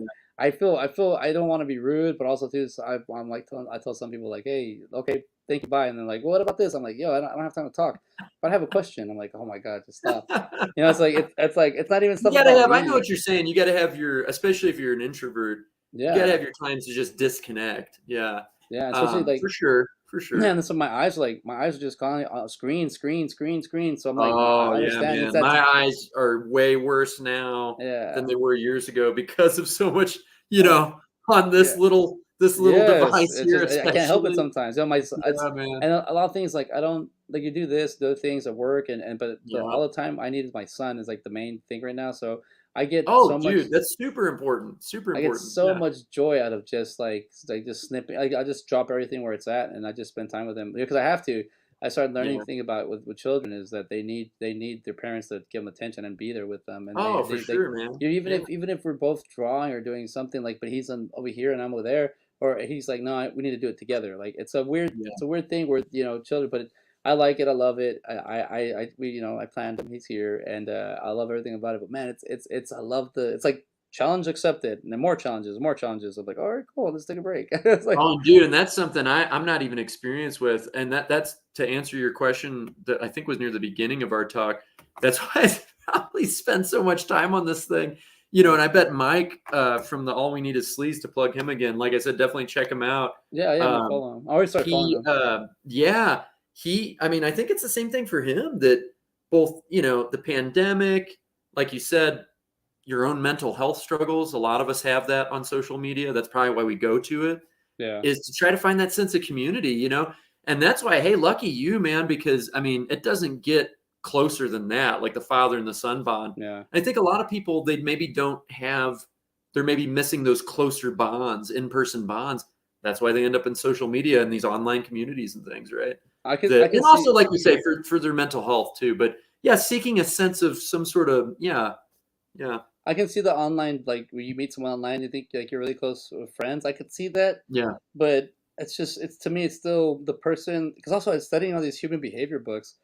The yeah. person that is on that line, no matter how much of they try to sell they're still who they are in the reality, and it's just, I don't Yeah, know. yeah. It's so you can have a friend that you like, I've met this friend online, we can be friends for 2 or 3 years, you can be friends for you, and all of a sudden they don't want to talk to you anymore, and they're gone. It's like, then it's like that friendship That's is true. gone. That's true. And And I actually, what's so funny is that what is this? This is kind of a Zen thing, right? Is the or well Taoist, is it Taoist or Zen? But the thing Dallas. of yeah, of sort of not becoming too attached. Easier said than done, for Yes. sure. But I do always keep that in mind in the back of my head that I'm like, I've had friendships come and go through the years. I'm sort of just kind of riding the cosmic train and sort of just, you know, every interaction I have is valuable in some way. But that doesn't mean I have to get too attached to a That's true. person or an idea or a place. I mean, I'm like that in general. Usually, if anything, I have the opposite problem. I get bored very easily, right? So it's more like, so I feel like so far I haven't had as much of the attachment problem actually, which Well, helps, right? Because like you said, if you get too attached, you know, you that think it's can real cause or all sorts of something. issues. Yeah. Yeah. But like it Yeah. is real, I guess, in a sense. But I'll Yeah. leave you at that because I love the cosmic train Yeah. ending. That Sorry. was Yeah. great. That was a great way. No, it's a great way to end Otherwise, it because yeah. I like what you're Yeah. saying. I'm like, you're right. Because sometimes I invested it too much on certain relationships that I shouldn't have, and Yeah. figuring it out with keeping them longer, and then I don't know. But Yeah. you this I like the cosmic train idea. So Well, and with I think that, it's about striking that balance, man. Like we're saying, like you said, sort of that you do want to find people that share your interests. It's always good to find a sense of community, but then also sort of like, as a way to protecting your own mental health too, right? Of yeah, knowing that, hey, alone time is okay. You got to get to know yourself yeah, too, because yeah, if you don't have that, then you just sort of get too wrapped up in other people, right? So exactly. it's like it's a tough balance to strike for sure. Oh That yeah, interacting with others, that sense of community, but then also you know getting to know yourself too. So that's it's true. a tough it's a tough balance. All right, brother. Well, we're Yeah, gonna end this episode because I'm pretty sure we're gonna talk a little bit yeah, longer. yeah. You're right. Everybody, Yeah, yeah. remember, just Definitely. click Hey, up. and like we just said, you gotta have your own time, man. We've had the talk, and so now. Yeah, and we'll put the. Let's see, just in case anybody Yeah. wants. It's IG. It's I'm gonna write it real quick. 70s horror. Oh yeah. Oh sure. Yeah, man. Yeah, it was funny. I was all about promoting my friend because man, he's just got a great. But no, yeah. Feel free to share me as well. Yeah. There we go. That's Instagram. Anybody out there? Just the end of the show. We're gonna end it like this. So, all right, everybody. Well, you have a good night, and we'll talk to y'all later.